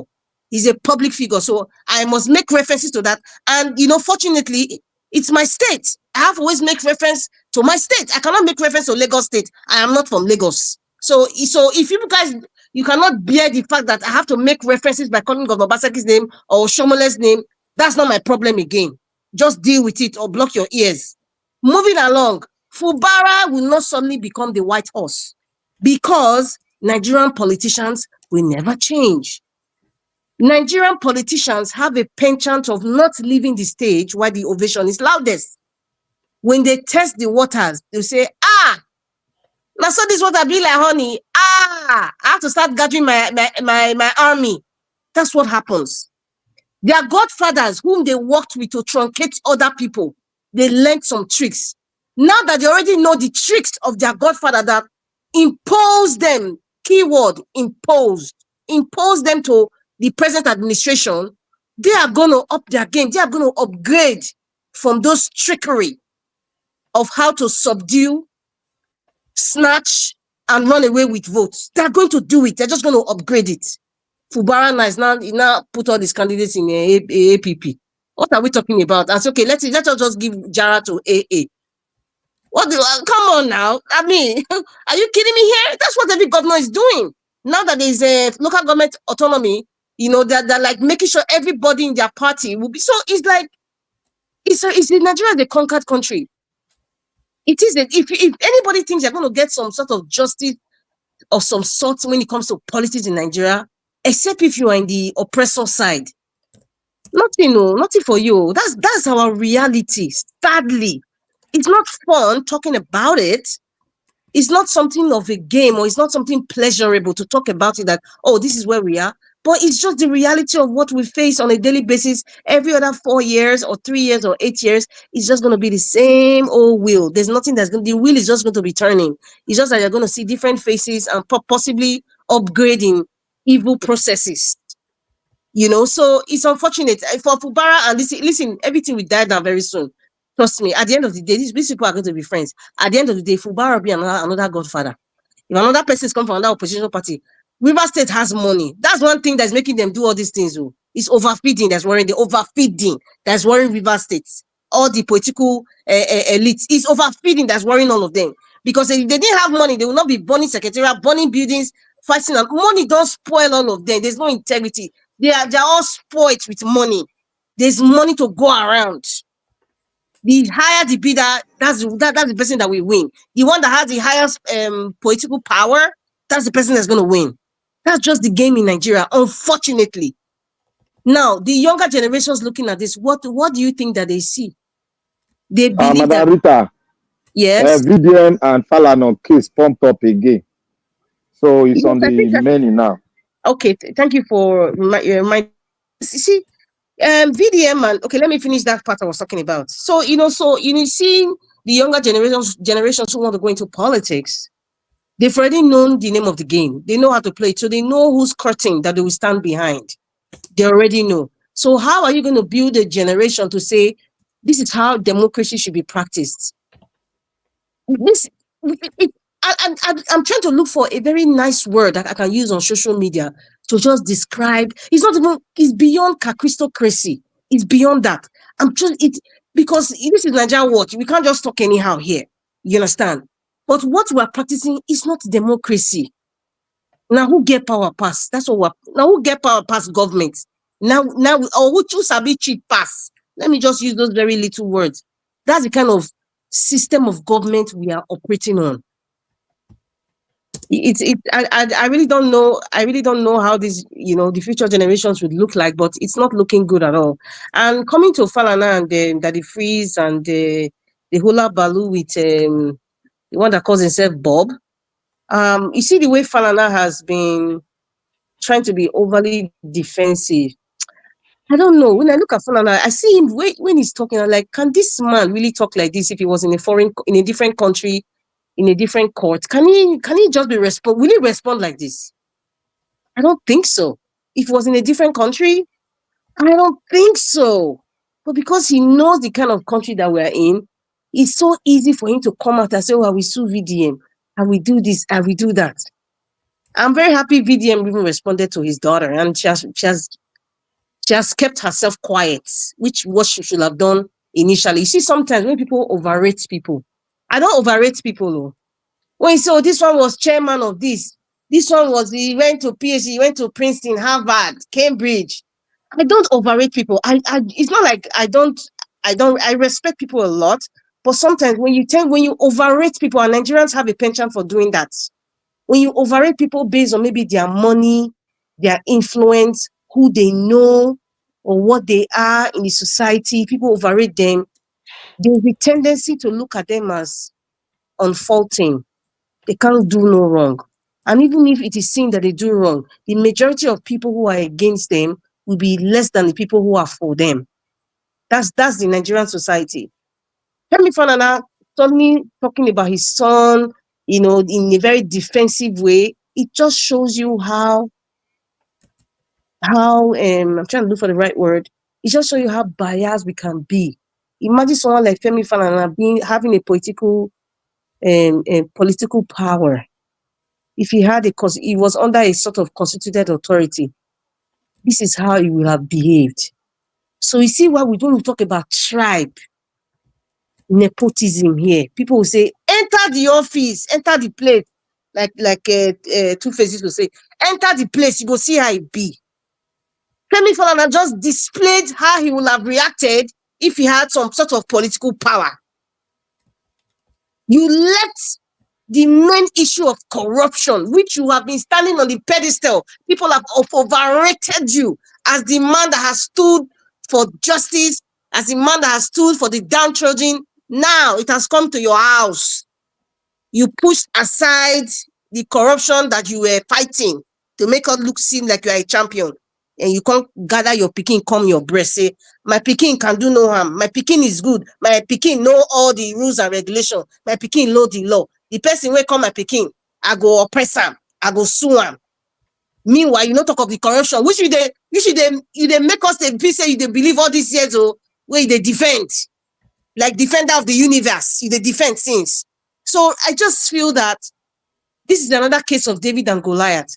Sometimes people overrate themselves, people overrate other people, and sometimes people underrate people. Nigerians are underrating the influence of very dark man, and some Nigerians are overrating the influence of Femi Falana.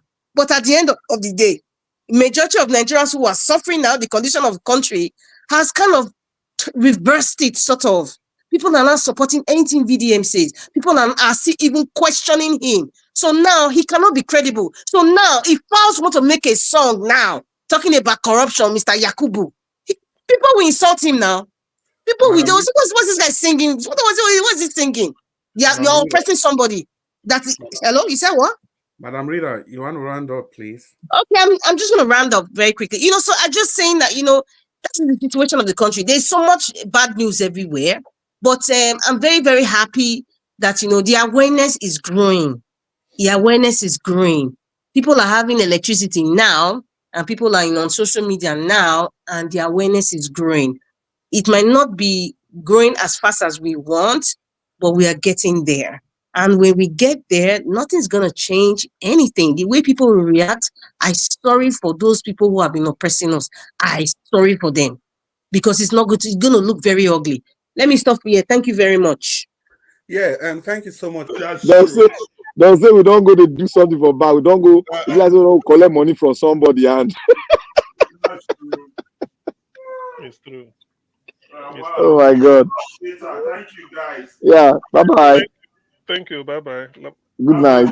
Good night. Good night.